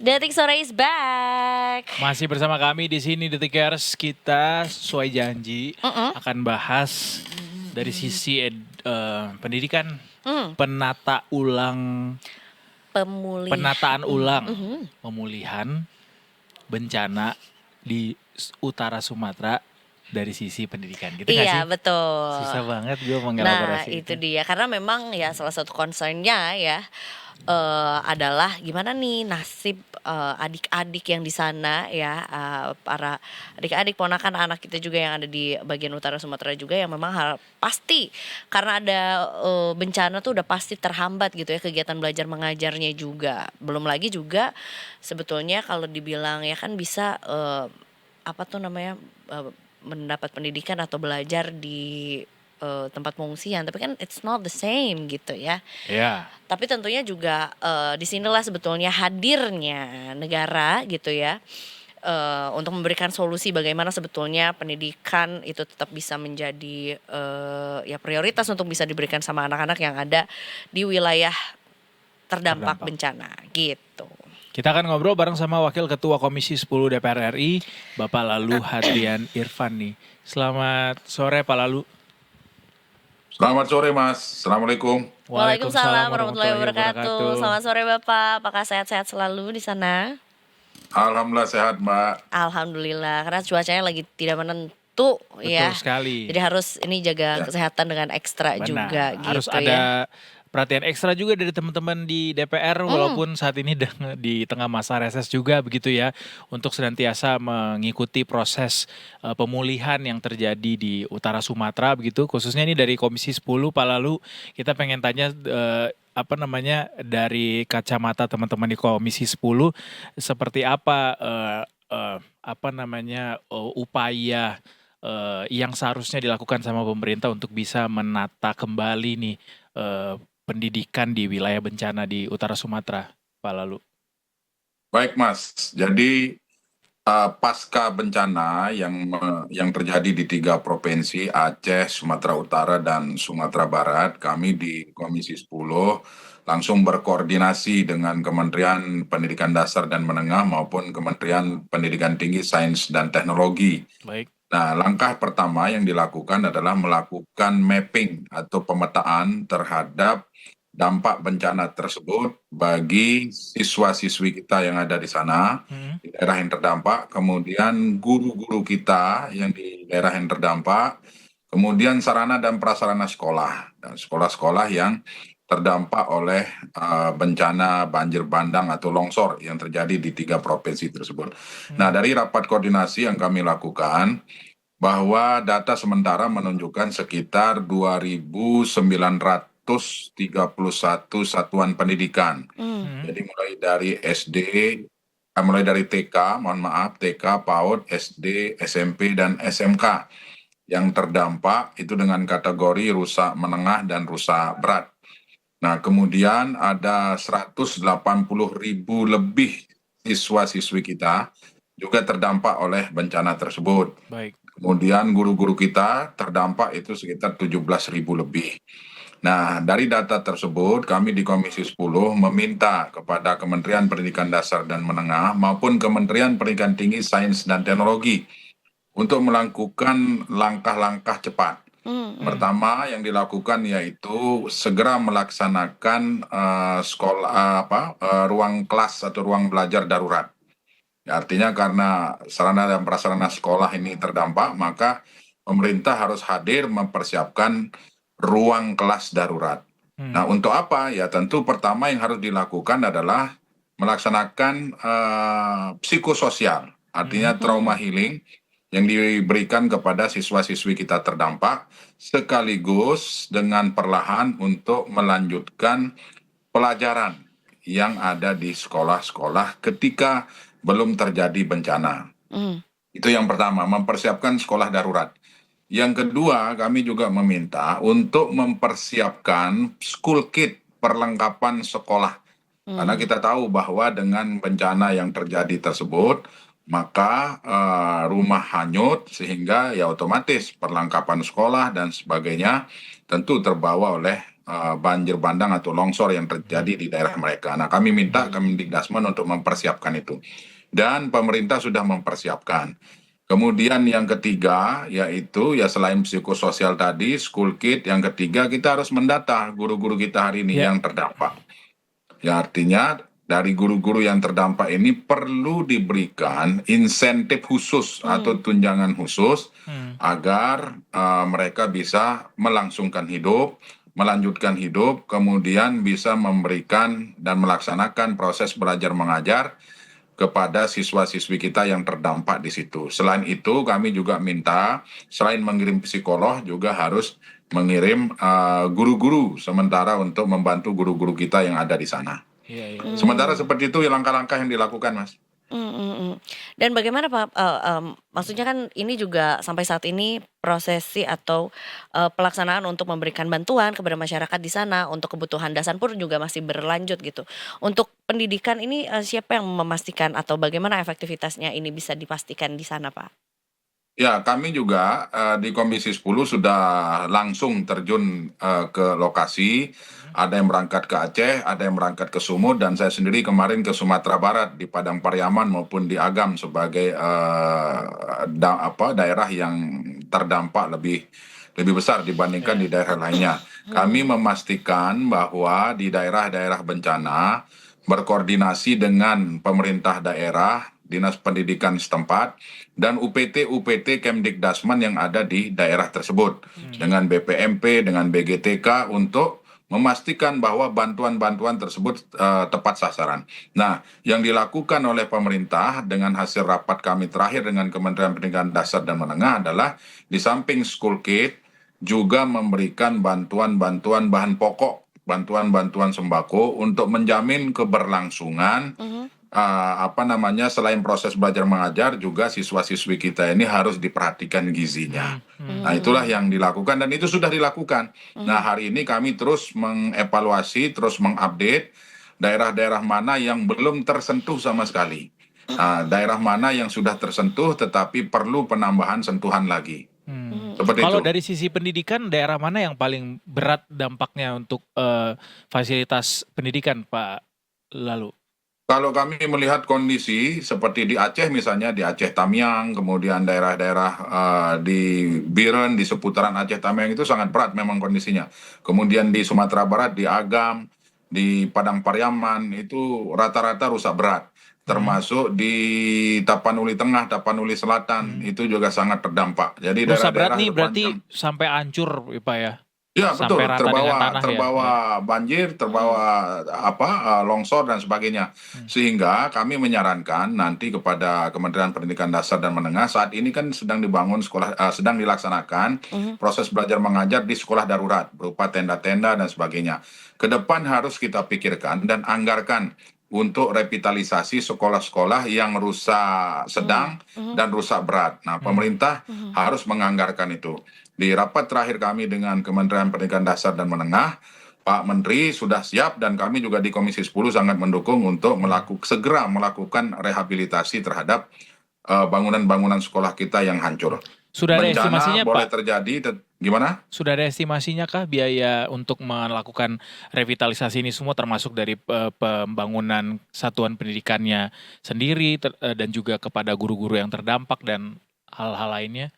Sudah Ya, ada sedang estimasi dihitung. biayanya? Jadi kami sedang menghitung bersama teman-teman di Kementerian Pendidikan Dasar dan Menengah, dan kami melihat Presiden Prabowo Subianto sangat komit untuk itu. Bahkan di beberapa kesempatan beliau selalu mengingatkan baik kepada eksekutif maupun legislatif dalam hal pendidikan ini tidak boleh terputus walaupun misalnya kita hari ini sedang menghadapi bencana, tetapi langkah-langkah cepat, langkah-langkah tepat harus segera dilakukan untuk menyelamatkan pendidikan anak bangsa ini. Nah, sebagaimana kita ketahui bahwa Desember ini kan masa-masa ujian. Ya tentu pelaksanaan proses belajar mengajar di daerah terdampak bencana ya tentu harus bisa berjalan dengan fleksibel. Intinya proses belajar mengajar ini harus terus dilaksanakan dan tidak boleh terhenti. Kami meminta kepada Kementerian Pendidikan Dasar dan Menengah terkait sarana dan prasarana tadi yang rusak berat, rusak ringan dan sebagainya. Kami sedang hitung bersama-sama dengan jajaran kementerian. Nanti tentu anggarannya akan kita sepakati bersama dengan pemerintah. Dan Presiden Prabowo Subianto sangat terbuka dalam hal ini. Beliau menginginkan sekolah-sekolah kita yang rusak hari ini harus betul-betul diperbaiki untuk keberlangsungan pendidikan anak-anak bangsa kita. Termasuk juga ini Pak, ya ketika berbicara mengenai pemulihan dari trauma dari sebuah bencana juga kan perlu pendekatan yang cukup berbeda nih ketika di bulan pertama, bulan kedua, hingga tahun ke pertama dan seterusnya gitu. Bagaimana sebetulnya ada jangkanya nggak dan tentunya agar menjaga biar program pendidikan ini juga tetap sustain gitu untuk masyarakat di sana sampai benar-benar pulih. Iya betul. Jadi langkah-langkah itu yang dilakukan hari ini, yaitu yang saya sampaikan tadi bahwa psikososial ini menjadi sangat penting. Trauma healing menjadi langkah awal Oke. untuk pemulihan agar siswa-siswi kita dan guru-guru kita yang ada di sana tidak trauma, menghilangkan trauma mereka dulu. Sambil berjalan, perlahan kurikulum tetap dilaksanakan, sambil psikososial ini terus dilakukan. Karena walau bagaimanapun trauma ini pasti akan terus membekas ya. Contoh di daerah saya saja dulu waktu gempa 2018 itu juga menimbulkan trauma yang tidak sebentar, tidak sebulan 2 bulan. Itu bahkan kita berusaha 1 tahun, 2 tahun, bahkan tahun ketiga mulai normal kembali. Nah inilah yang selalu kita ingatkan kepada pemerintah. Oleh sebab itu kolaborasi pemerintah daerah dengan pemerintah pusat dan kami di DPR hari ini harus segera dilaksanakan dan terus dilakukan.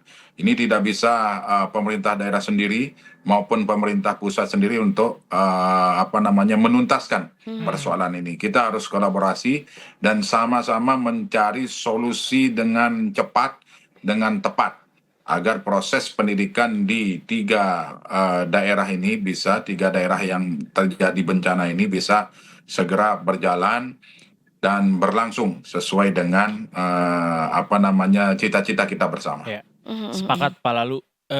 Mungkin dari temuan di lapangan sejauh ini dari teman-teman di Komisi 10, apakah ada isu berarti Pak dalam upaya pemulihan di sektor pendidikan dari wilayah-wilayah terdampak bencana di Sumatera ini Pak?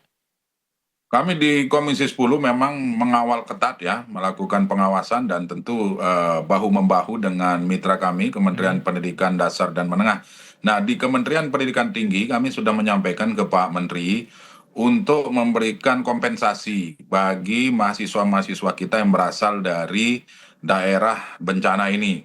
Nah, insya Allah itu sudah dianggarkan. Kemudian membuka posko-posko pelayanan pendidikan di kampus-kampus yang terdekat dengan lokasi bencana. Dan itu juga sudah dilaksanakan. Nah, sejauh pemantauan kami, sejauh pengawasan kami, semua bergerak. Pemerintah daerah bergerak, pemerintah pusat bergerak, dan kami juga ikut turun membantu, bahu-membahu melakukan pengawasan agar bagi guru-guru kita yang terdampak, bagi siswa-siswi kita yang terdampak, bagi mahasiswa-mahasiswi kita yang terdampak bisa tertangani dengan cepat. Amin. Dan ya memang berbicara soal Indonesia yang begitu luas juga tidak luput dari bencana-bencana yang sebelumnya juga pernah terjadi dan juga cukup mengguncang seperti yang tadi Bapak sampaikan juga di 2018 gempa lalu juga memberikan luka yang cukup dalam juga. Nah, belajar dari pemulihan pendidikan di daerah-daerah lain yang juga mungkin juga sudah berhasil melalui gitu ya trauma healing gitu, ada catatan-catatan yang mungkin perlu di share sama kami Pak biar kami juga tahu seperti apa perjalanannya. Ya, pertama kita tahu bahwa Indonesia ini kan memiliki daerah-daerah yang rawan bencana. Baik gempa bumi, kemudian tanah longsor, banjir bandang, dan sebagainya. Maka oleh sebab itu perlu kiranya kita memiliki regulasi khusus terkait dengan pendidikan di daerah bencana. Pendidikan ketika kita menghadapi bencana itu sendiri. Nah, ini perlu regulasi yang khusus. Agar apa? Agar ketika terjadi bencana, maka bantuan-bantuan pemerintah, baik anggaran maupun segala sesuatu yang dibutuhkan pada saat itu, bisa dengan cepat tertangani. Ya, kita tidak pernah tahu kapan bencana itu datang, maka oleh sebab itu kita harus memiliki regulasi yang pas, regulasi yang tepat, sehingga ketika pada saatnya bencana itu datang, semua bisa tertangani dengan cepat dan tidak mengganggu proses belajar mengajar di daerah tersebut. Nah, regulasi ini menjadi penting agar tidak ada pihak yang saling menyalahkan, tidak ada pihak yang saling mendorong satu sama lain. Jadi semua harus kolaborasi, regulasi antara pemerintah daerah dan pemerintah pusat harus sinkron. Nah, ini saya sampaikan karena berdasarkan pengalaman kami pada saat gempa di Lombok tahun 2018. Pentingnya regulasi ini adalah menjadi tools, menjadi parameter untuk kesiapsiagaan kita dalam menghadapi bencana, terutama dalam keberlangsungan pendidikan kita. Adjustment-nya seperti apa itu Pak ketika regulasi ini nanti akan ada begitu? Contoh nyata, contoh konkretnya begitu di lapangan seperti apa Pak? Ya, contoh sekarang misalnya ketika terjadi bencana, misalnya sekolah roboh dan sebagainya, maka kita harus memiliki anggaran cadangan yang ketika nanti suatu saat terjadi bencana, maka anggaran itu bisa langsung digunakan untuk mengantisipasi dengan anggaran, cepat siap. hal-hal tersebut. Nah, sampai dengan hari ini kita belum memiliki regulasi itu. Kemudian selain sekolah, kita harus juga memikirkan insentif tambahan bagi guru-guru kita yang ada di situ.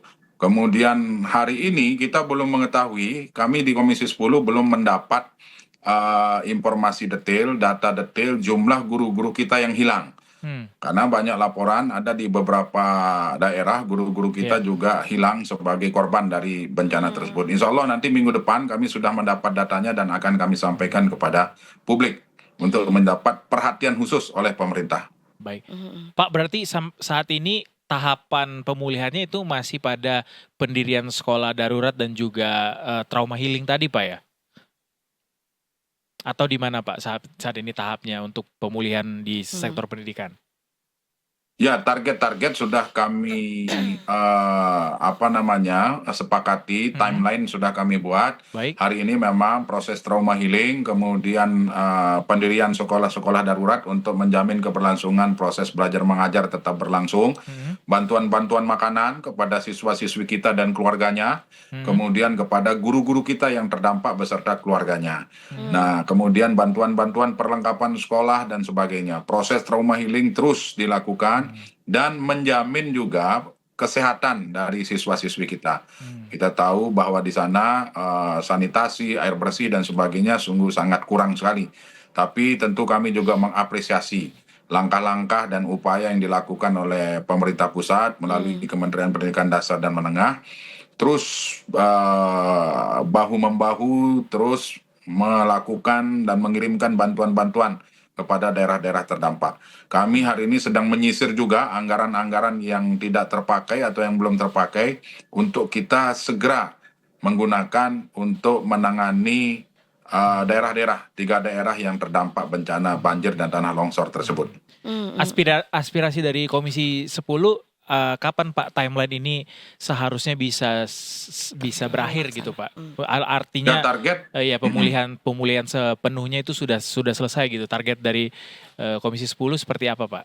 Ya, tentu kalau infrastruktur kami meminta secepatnya, ya mudah-mudahan bisa awal Januari sudah mulai dibangun kembali sekolah-sekolah kita. Baik. Kalau kita lihat lokasi di daerah bencana ini kan masih berserakan. Nah, alhamdulillah pemerintah melalui TNI dan Polri bersama masyarakat, bersama seluruh pemangku juga sudah melakukan pembersihan terhadap daerah-daerah bencana tersebut. Sehingga timeline kami Januari sudah mulai dibangun atau direvitalisasi lagi sekolah-sekolah yang terdampak tersebut. Nah, sehingga targetnya tahun depan pemulihan tetap berjalan, pemulihan psikis atau trauma healing ini tetap berjalan, dan pemulihan fisiknya juga, fisik sarana dan prasarana sekolah juga terus berjalan. Jadi ini seiring sejalan sehingga semua bisa cepat terlaksana.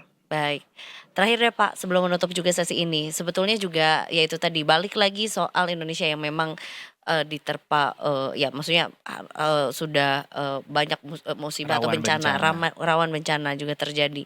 Dan akhirnya juga sepertinya juga sudah mulai ini ya concern gitu masyarakat mengenai adanya pendidikan bencana di usia dini atau juga masuk ke dalam kurikulum. Apakah itu sebetulnya juga sudah sempat ada obrolan gitu di teman-teman di Komisi 10 Pak Lalu? Ya, kami sudah mulai mendiskusikan itu dengan Pak Menteri Pendidikan Dasar dan Menengah ya, beserta dengan jajaran beliau. Nah, karena kita tahu seperti yang saya disampaikan di awal tadi bahwa negara kita ini kan negara yang sangat rawan bencana. Nah, oleh sebab itu perlu kiranya pendidikan-pendidikan dasar terkait kebencanaan perlu ditanamkan di sekolah-sekolah.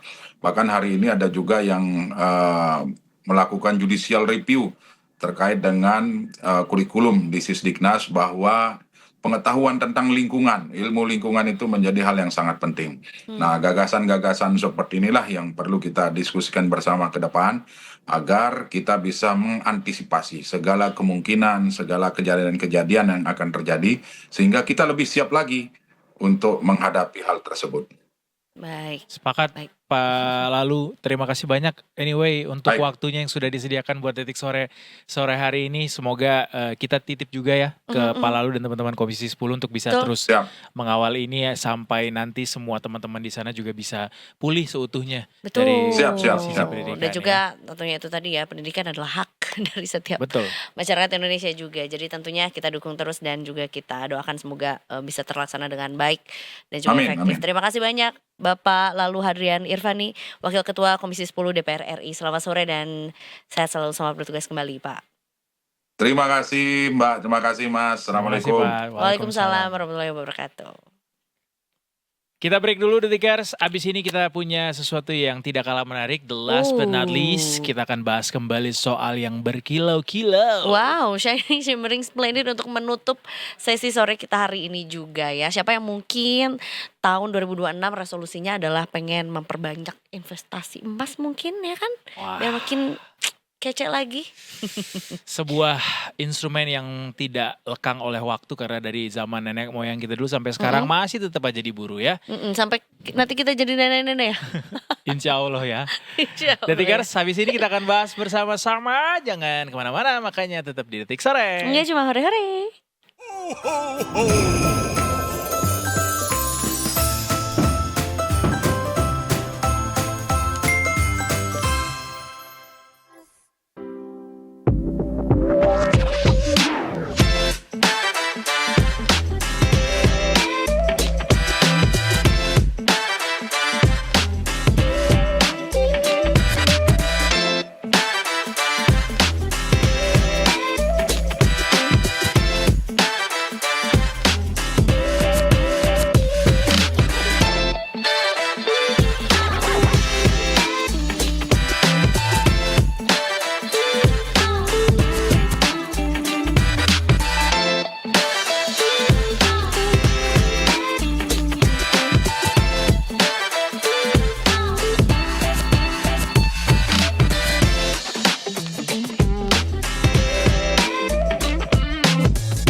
Detikers sudah siap untuk menghadapi masa depan yang lebih bersinar, Berkilau. berkilau.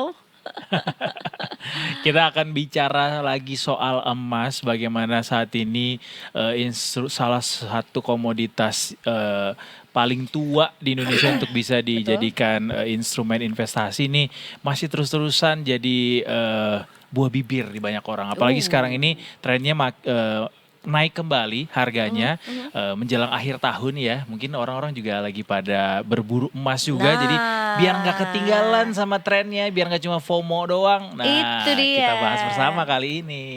Jadi tentunya berinvestasi emas sekarang udah nggak usah takut lagi. Kita akan ngobrol bersama dengan brand manager laku emas ada Mbak Esther Napitupulu. Selamat sore. Sore. Dan juga brand manager butik laku emas ada Mas Eri Ferdiansyah. Welcome back. Welcome to the forum E4. Wah Oh, iya. Benar. E4 Kuarter reunite ya. kembali ya. Berlanjut. Ada Kuarter. seriesnya harusnya ya. Benar, Iya. benar. E4 ini juga. Kali ini di suasana menjelang akhir tahun, menjelang Nataru juga yang mungkin juga banyak nih yang sudah mulai mengevaluasi gitu ya selama 2025 ini aku lakukan apa saja ya dengan kantong-kantong budgetku itu gitu, dan kemudian juga mungkin harus menata ulang lagi nih kalau misalnya mau atau mungkin baru mau memulai atau menambah investasi juga di tahun depan gitu. Nah, kalau ngomongin gaya berinvestasi anak muda, kita kan Gen Z semua nih ya. Iya lagi. Ketawanya getir banget. Gen Z sekian tahun Mas yang Eri lalu sih yang ya. paling Gen Z di antara Benar. kita berempat paling Atau bergen Z. millennials dan Gen Z lah ya, biar fair juga. Gimana sih sebetulnya tren berinvestasi di anak muda yang apakah mungkin sebetulnya ada pergeseran atau perubahan gitu di akhir-akhir ini? Jadi sebenarnya kalau aku ngeliat sih dari beberapa tahun terakhir gitu ya, memang anak muda sekarang tuh sudah semakin aware dengan yang namanya soal keuangan gitu. Tapi memang agak sedikit berbeda dengan generasi-generasi sebelumnya, di mana kalau kita kan dulu kan nabung habis itu kita diamin aja gitu ya. Kalau sekarang mungkin agak sedikit berbeda caranya, di mana satu sisi ada tuh pasti keinginan anak sekarang yang kayak self reward, Betul. healing ya kan, traveling kayak gitu-gitu, dan pasti di sisi lain juga ada kecemasan nih tentang cara mereka harus kayak, aduh gimana ya aku mau KPR rumah nantinya, tapi satu sisi harus menjaga mental health gitu kan, Itu itu paling dia. penting juga, jadi kayak harus ngebalance itu semua gitu. Jadi memang yang berubah itu sebenarnya bukan niatnya, tapi caranya gitu kalau aku lihat. Jadi memang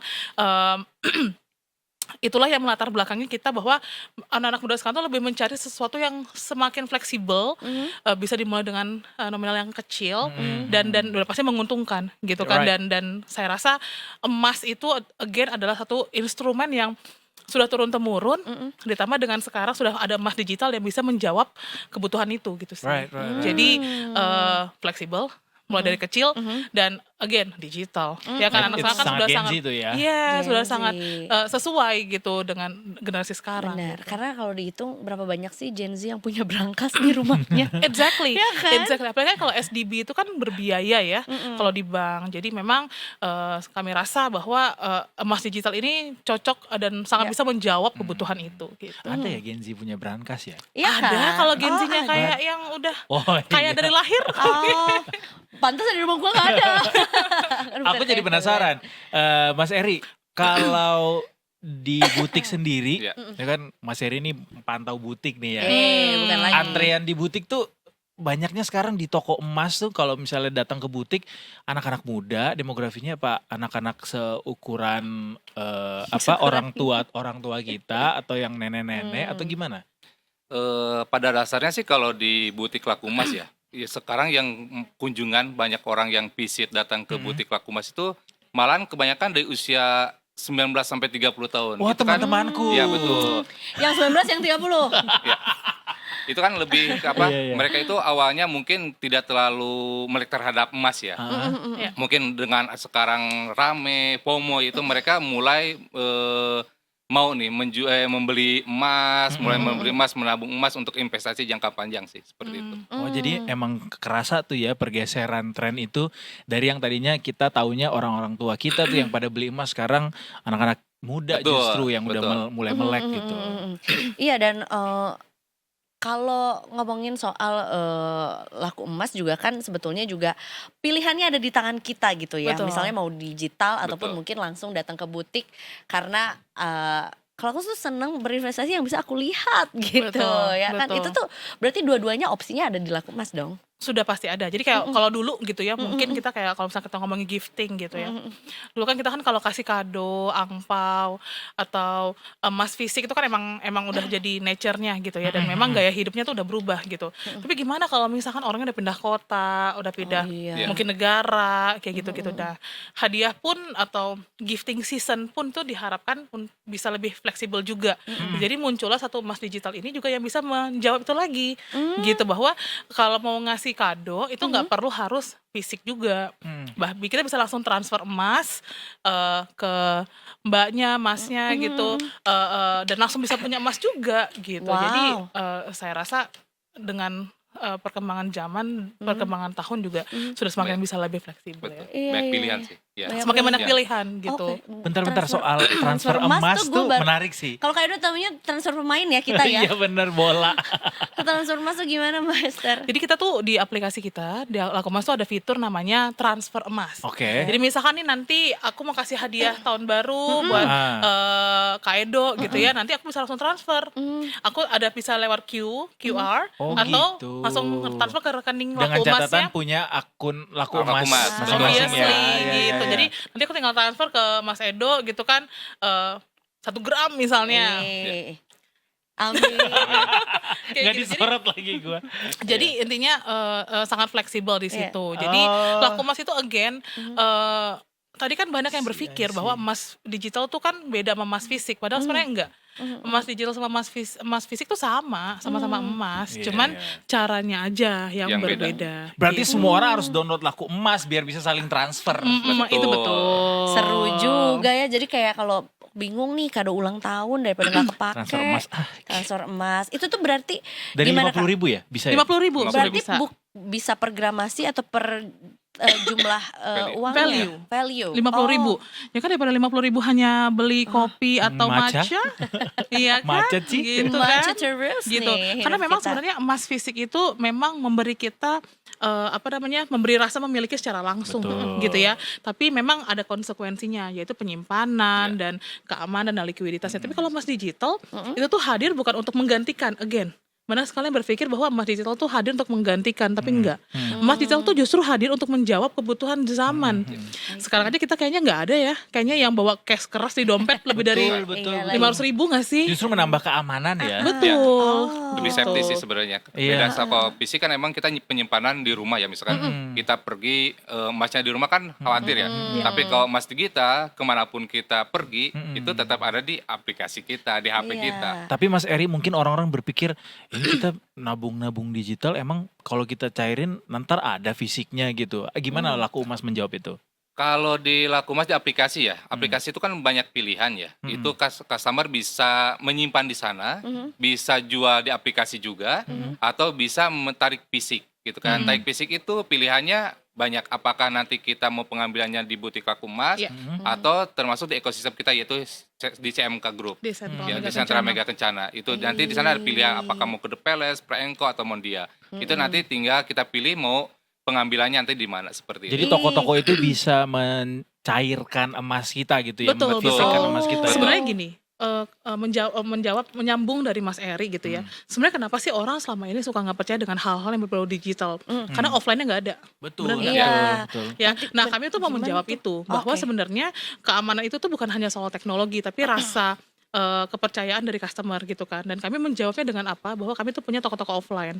Salah satunya adalah butik Laku Emas kami gitu. Saya rasa pedagang emas digital yang punya toko offline sebesar ekosistem kami itu hanya Laku Emas sih. Oh ya. Gitu, yaitu kami punya butik Laku Emas, which is Mas Eri adalah leadernya di sana, salah satu leadernya, dan juga kami punya retail chain store, yaitu di bawah naungan PT Sentral Mega Kencana. Yang Gitu, 3 seperti tadi ya. Yes, Ya, betul. Mondial, Frank Co dan The Iya, Palace. dan itu gitu. banyak tuh cabang-cabangnya di seluruh Indonesia. Kita yang baru bisa buka di di- Sorong kemarin. Oh iya, Seminggu yang lalu. mana? The Palace. Oke. Oke. Jadi Iya, iya. literally kami sudah ada dari Sumatera sampai timur Indonesia kami sudah ada. Wow. Gitu. Gue mau bilang sumber emas sudah dekat, ya di sana juga emas dekat banget banget lagi. Ada aja nih. Berarti teman-teman di Papua juga udah bisa pakai laku emas Betul, karena di sana juga udah satu ada Indonesia, makanannya gitu. juga ya. Especially kalau di butik laku emas itu kan ada satu layanan lagi yang memang bisa jadi salah satu solusi keuangan, yaitu adalah gadai. Oh bisa Oh, iya, juga betul. ya Yes. di laku emas ya. Ya, karena mungkin karena kan kebanyakan masyarakat kita kan pengen butuh dana cepat ya. Betul. Tapi kebanyakan kan dia tidak ingin menjual emasnya karena masih pengen berinvestasi ya. Makanya kita memberikan opsi itu untuk digadaikan. Karena kenapa digadai di kita ini kan prosesnya cepat, mudah dan nilai taksirannya pun tinggi. Jadi buat customer itu akan lebih menguntungkan sih seperti itu. Wah, harus banget itu jaminan iya, itu iya. ada. Karena Betul. kalau nggak ada jaminan itu masyarakat jadinya takut-takutan ya. Setuju. Iya, Betul, betul. betul. Ngadain itu ya. Berarti bisa ngelakuin apa aja nih di butik laku emas. Kalau tadi kan berarti mencairkan gitu ya, Betul. yang sebelumnya online, habis itu kita ambil fisiknya Ya, juga betul. di butik. Habis gitu bisa gadai juga. Bisa apa lagi, Mas? Kalau di butik laku emas ini sebenarnya kan paket komplit ya. Dalam artian kita ketika customer datang pengen membeli aplikasi di kita, tapi merasa takut ya. Makanya mereka datang ke butik untuk mendapatkan edukasi, bisa. Kemudian kita gadai yang tadi disebutkan itu bisa juga. Kemudian bisa pembelian secara fisik juga langsung. LM secara fisik di kami pun tersedia. Kemudian bisa buyback juga, jual juga bagi customer pengen menjual perhiasan yang lamanya di kami pun bisa seperti itu. Menarik.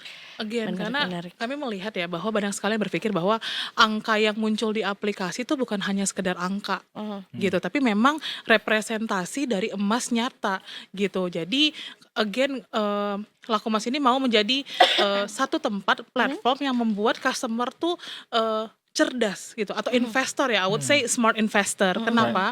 Again, kami satu-satunya yang spread harga emas digitalnya itu 1,5%. Nggak ada spread emas yang di bawah 2% ya, 1,5% itu sangat rendah. Jadi ibaratnya cuannya lebih cepat gitu. Yang kedua, kami punya ekosistem toko fisiknya. Jadi kalau misalnya kenapa-napa, amit-amit gitu ya, bisa langsung datang ke toko fisiknya untuk betul. minta ganti rugi atau penggantian kayak gitu. Jadi Spread tadi tuh saat harga jual dan harga belinya ya, Mbak? Yes. Ya betul. Oh, Itu yang di kecil aplikasi. banget. Plang ya. Wow, Betul. how dare you guys? 1,5%. Jadi kami Iya, start dari iya, 1,5 iya. ke Dermawan 2,5%. ya. Karena again kami mau membuat customer. Karena kan sekarang kan di benak masyarakat bahwa emas fisik itu adalah satu-satunya investasi emas ya. Terus sebenarnya ada emas digital. Iya. Yang kita udah nggak pusing mikirin penyimpanannya di mana, Iya, yang betul. bisa fleksibel kita bawa di mana-mana. Kak Edo tiba-tiba mau ke Maldives ya kan? Wow. Tiba-tiba Wow. harga Iya. emas akhir tahun nanti Lagi tinggi. mau naik 4.800 Iya. terus Cairin Langsung nih, ya, bisa. bisa. Di Iya. mana Gadainya juga nggak harus ke Iya. butik kan? Kalau emas fisik harus. Oh, kalau tapi emas Mas fisik kalau nggak ada harus tetap ke ke butik. butik Iya. gitu. Tapi jadi sangat fleksibilitas itulah yang again kan kita semua sudah Iya, hidup iya, dengan iya, teknologi iya, yang betul. semakin tinggi, mobilitas tinggi. Hari ini di mana, besok di mana. Jadi mau menjawab itu sih. Jadi kalau mau ngejual tuh bisa langsung langsung one click away aja ya. Langsung jual Sambil emasnya. tiduran bisa. Iya, Jangan benar. bisa. Sambil rebahan cuan. Jadi sebenarnya juga buat yang, nah ini kan ini mumpung akhir tahun juga nih ngomongin soal resolusi tahun 2026 Ya. gitu ya.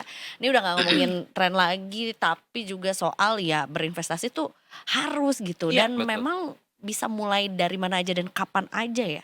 Gimana buat yang belum memulai nih, buat detikers yang belum memulai untuk berinvestasi, terutama juga di emas nih yang masih ragu-ragu atau Ya. takut gitu, ada pesan-pesan nggak, Mas? Kalau di kita hingga saat ini kita masih Kaswan ya, kita masih terus mengedukasi masyarakat nih terkait tentang emas. Karena kenapa emas ini sangat aman untuk diinvestasikan ya, tahan dari inflasi juga atau dengan ekonomi yang sekarang masih belum stabil ya. Jadi dengan emas ini kita selalu berinvestasi kepada masyarakat biar kenapa yakin bahwa emas ini aman dengan investasi di jangka panjang seperti itu sih. Apa sih yang biasanya orang-orang tuh salah kaprah tentang emas? Kalau yang pertama emas digital, salah kaprahnya yang pertama mungkin emas digital dulu ya. Mereka pikir itu adalah haram karena Karena nggak ada sistemnya nggak ada fisiknya. fisiknya. Nggak ada fisik. Padahal again emas digital itu adalah emas fisik yang transaksi dan pencatatannya dilakukan secara digital. So it's a real physical gold. Makanya bahasanya kalau dari Bapepti atau Kemendak atau Kementerian Perdagangan bahasanya adalah itu adalah emas fisik digital. So it's not just emas digital sebenarnya. Jadi tetap Gitu. sesuai dengan kalau ada supply-nya baru bisa beli gitu ya. Yes, tapi sebenarnya kalau dikasih aplikasi kita bisa beli anytime kapanpun gitu. Jadi Betul. kami melihat bahwa persepsi itu tuh yang salah. Karena takut nih jadinya bahwa emasnya nggak ada loh, tapi di lembaga kustodian yang sudah ditunjuk oleh regulator yaitu Bapepti Iya. bahwa emasnya ada di situ. Misal tiba-tiba Kak Edo beli 1 kilogram, Wish. amin ya, Amin ya Itu mah Allah. dada ayam kali 1 kilo ya. beras ya. Baru Beras. ditulis aja 1 kilo. Iya. Gitu kan. Manifesting. Nanti kepemilikannya itu langsung berpindah atas nama Kak Edo gitu. Jadi dari awalnya itu kepemilikan emasnya atas nama Laku Emas itu langsung berpindah ke atas nama Kak Edo. Oke. Jadi itu di situ tidak ada proses pos di situ. Right. Jadi literally langsung berpindah. Nah, itulah yang membuat tidak ada proses riba di situ. Iya, iya. Iya. So it's kepemilikannya pun langsung berpindah. Jadi bukan hanya Jadi kontrak sangat spekulasi. transparan ya. Yes, jadi bukan kontrak spekulasi, bukan hanya sekedar angka tapi emas Iya, real iya, gold, iya. real physical gold. Jangan takut emas yang kita udah beli malah dilarin ke tempat yang lain gitu misalnya. Nah, iya, Tempatin ini di kita situ. pasti udah aman karena again Aman ya. kami kan sudah punya regulator yaitu Kementerian Perdagangan yang menunjuk Badan Bapepti ya, Badan Pengawas Perdagangan Berjangka Komoditi untuk mengawasi institusi pedagang emas digital. Jadi sudah pasti aman. Jadi kalau kenapa-napa kami sudah ada payung yang menaungi sih. Sudah Setuju. jelas tuh legalitas dan logisnya. ya. Nah, Betul, itu betul. dia ya. Dan pun kalaupun memang mau dicairkan dibuat fisik kapan aja pun juga tinggal Dibuat gitu ya. fisik bisa, dijadikan uang, dijual langsung masuk ke rekening bank bisa. Bahkan kalau di ekosistem kami dijadikan perhiasan pun bisa. Nah, Ditukar. Tukar. Oh. Jadi kalau misalnya nanti kakak mau ke toko The Palace misalnya, tapi sudah nabung nih 20 gram di Laku Emas. Karena harga emas naik kan bertumbuh dong pasti saldonya gitu kan. Nanti bisa ditukarkan menjadi perhiasan juga di ekosistem kami. Dan kayaknya cuman kami yang punya service itu ya, Iya, Mas Eri, iya, iya, gitu. iya. Jadi saya Wow. rasa ekosistem online to offline-nya itulah yang Iya, sangat iya, iya. memperkuat kami Betul. sebagai salah satu pionir di Indonesia. Udah berapa gitu. One total stop butik shop sekarang, ya. Mbak? Butik Laku Emas. kami ada 3. Ada 3. Tapi Kalau kalau butik ada 3. Oh 3 di ya? mana Betul. aja Mas? Butik kita ada 3, yaitu satunya di Sintes Square di Jalan Gatot Subroto, itu Oke. ada di lantai 10. Jakarta Selatan. Kemudian ada di Cempaka Mas, yaitu Iya. di Ruko Cempaka Mas. Iya. Dan yang satu lagi ada di Kota Bekasi, itu depan stasiun Bekasi. Kayak gitu. Stasiun kereta. Wah, Bisa paling rame pasti tuh dijangkau. di situ. Iya. ya. Tuh, Dan lalu lalang orang yang mau kerja, pulang kerja itu. Betul, toko kami sudah lebih dari 150 Iya. di seluruh Oke. Indonesia. Iya, iya, Jadi very fleksibel, bisa misalnya lagi ke Bali atau lagi ke Lombok kita ada. Tinggal Ada. visi. Gorontalo semua di Indonesia Ada kita di ada. Sorong aja ada. Sorong ya. aja kita Yang jauh baru- aja ada. Tinggal pilih mau sorong ke kanan atau sorong ke kiri. Aku Itu tunggu ada yang di juga. Maldives ya. Nanti aku Maldives ya. Oke. Kita sampaikan ke business development ya. Boleh, boleh, Ini boleh, boleh, boleh. mumpung juga bentar lagi juga Hari Ibu kita jelang Iya. ya tanggal 21 ya. Dua-dua. Dua-dua. Dua-dua ya? Dua-dua. Jangan dikurangin berarti. Di negara aku 21. Oke. Yang mana tuh negaranya Kan jatahnya kamu dong? Negara apa? Burkina Faso. Tunisia. Oh iya baik. Iya juga. Biasa Prepare-nya kan- H-1 soalnya ya. Iya. Karena mau siapin dulu kadonya kan. Nah, itu dia. Biasa kan ibu tuh paling suka sama yang berkilau-kilau kan. Betul. Udah pasti. Pilihannya ada nih di Laku Emas untuk Udah mau pasti. fisik mau yang digital juga bisa. Semua. Gitu biasanya kan kalau inang-inang atau mama kan Oh, iya. sukanya kan yang real ada di pakainya sama Betul. yang ada di dompetnya kan. Betul. Nah, kita bisa menjawab semuanya itu. Mau perhiasan kita juga ada di brand perhiasan kami.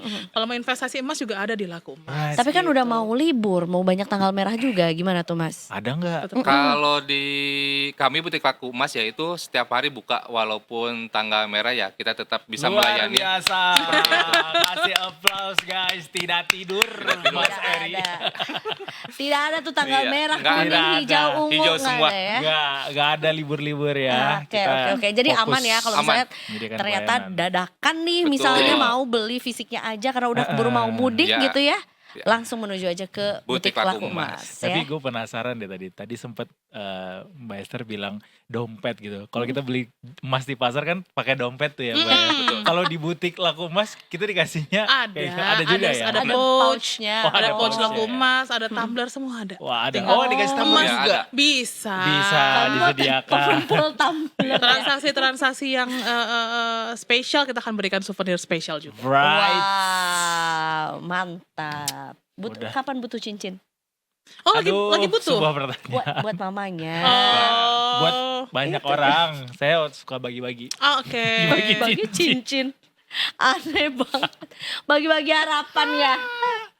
Tapi Oke, memang oke. di awal tadi kita udah bilang kan bahwa emas ini adalah komoditas yang paling lama dalam sejarah sebagai Dan stabil. iya dan stabil gitu, dia pelawan Betul. inflasi kan. Iya. Betul, dan bahkan maaf sedikit interrupt, bahkan emas itu adalah satu-satunya instrumen yang ada di kitab suci di Bible dan juga di Al-Quran. iya. Jadi tuh ibaratnya itu tuh memang salah satu instrumen yang terpercaya lah gitu ya, stabil, nggak harus menduga-duga dan nunggu gorengan gitu ya, gitu. Bahaya kalau lagi cuaca gini banyak gorengan. Heeh. Ya. Batuk-batuk Bikin nanti batuk-batuk ya, lagi. kata Batuk-batuk nanti. Iya, yang mau aku bilang adalah harusnya sih masyarakat nggak ragu-ragu lagi kalau Betul. mau investasi Betul. emas itu Iya. tadi.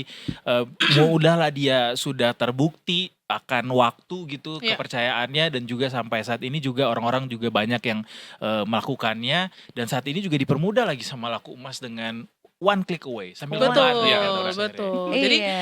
di ekosistem kami yang memang O2O-nya sangat terintegrasi, kami memang melihat bahwa kepercayaan ini memang sangat dibangun lewat experience ya, atau real experience, pengalaman nyata gitu. Jadi memang strategi kami tuh memang menghubungkan keduanya tuh, gitu. Di online ada, nah offline ini kan tempatnya orang untuk biar percaya, makin Betul. semakin percaya kan. Jadi itulah yang kami harus hubungkan, yaitu di online dan offline-nya. Mbak, kalau bikin akun kayak gitu apakah harus ada batas minimal umur? Enggak sih. Katakanlah misalnya ini ada kita punya anak, kita pengen anak kita juga punya tabungan emas misalnya. Apakah atas nama orang tua dulu atau dia bisa dibikinkan akun juga? Bisa, kalau untuk anaknya bisa buka pakai rekening KIA ya. Kayak Pakai Oke. KIA.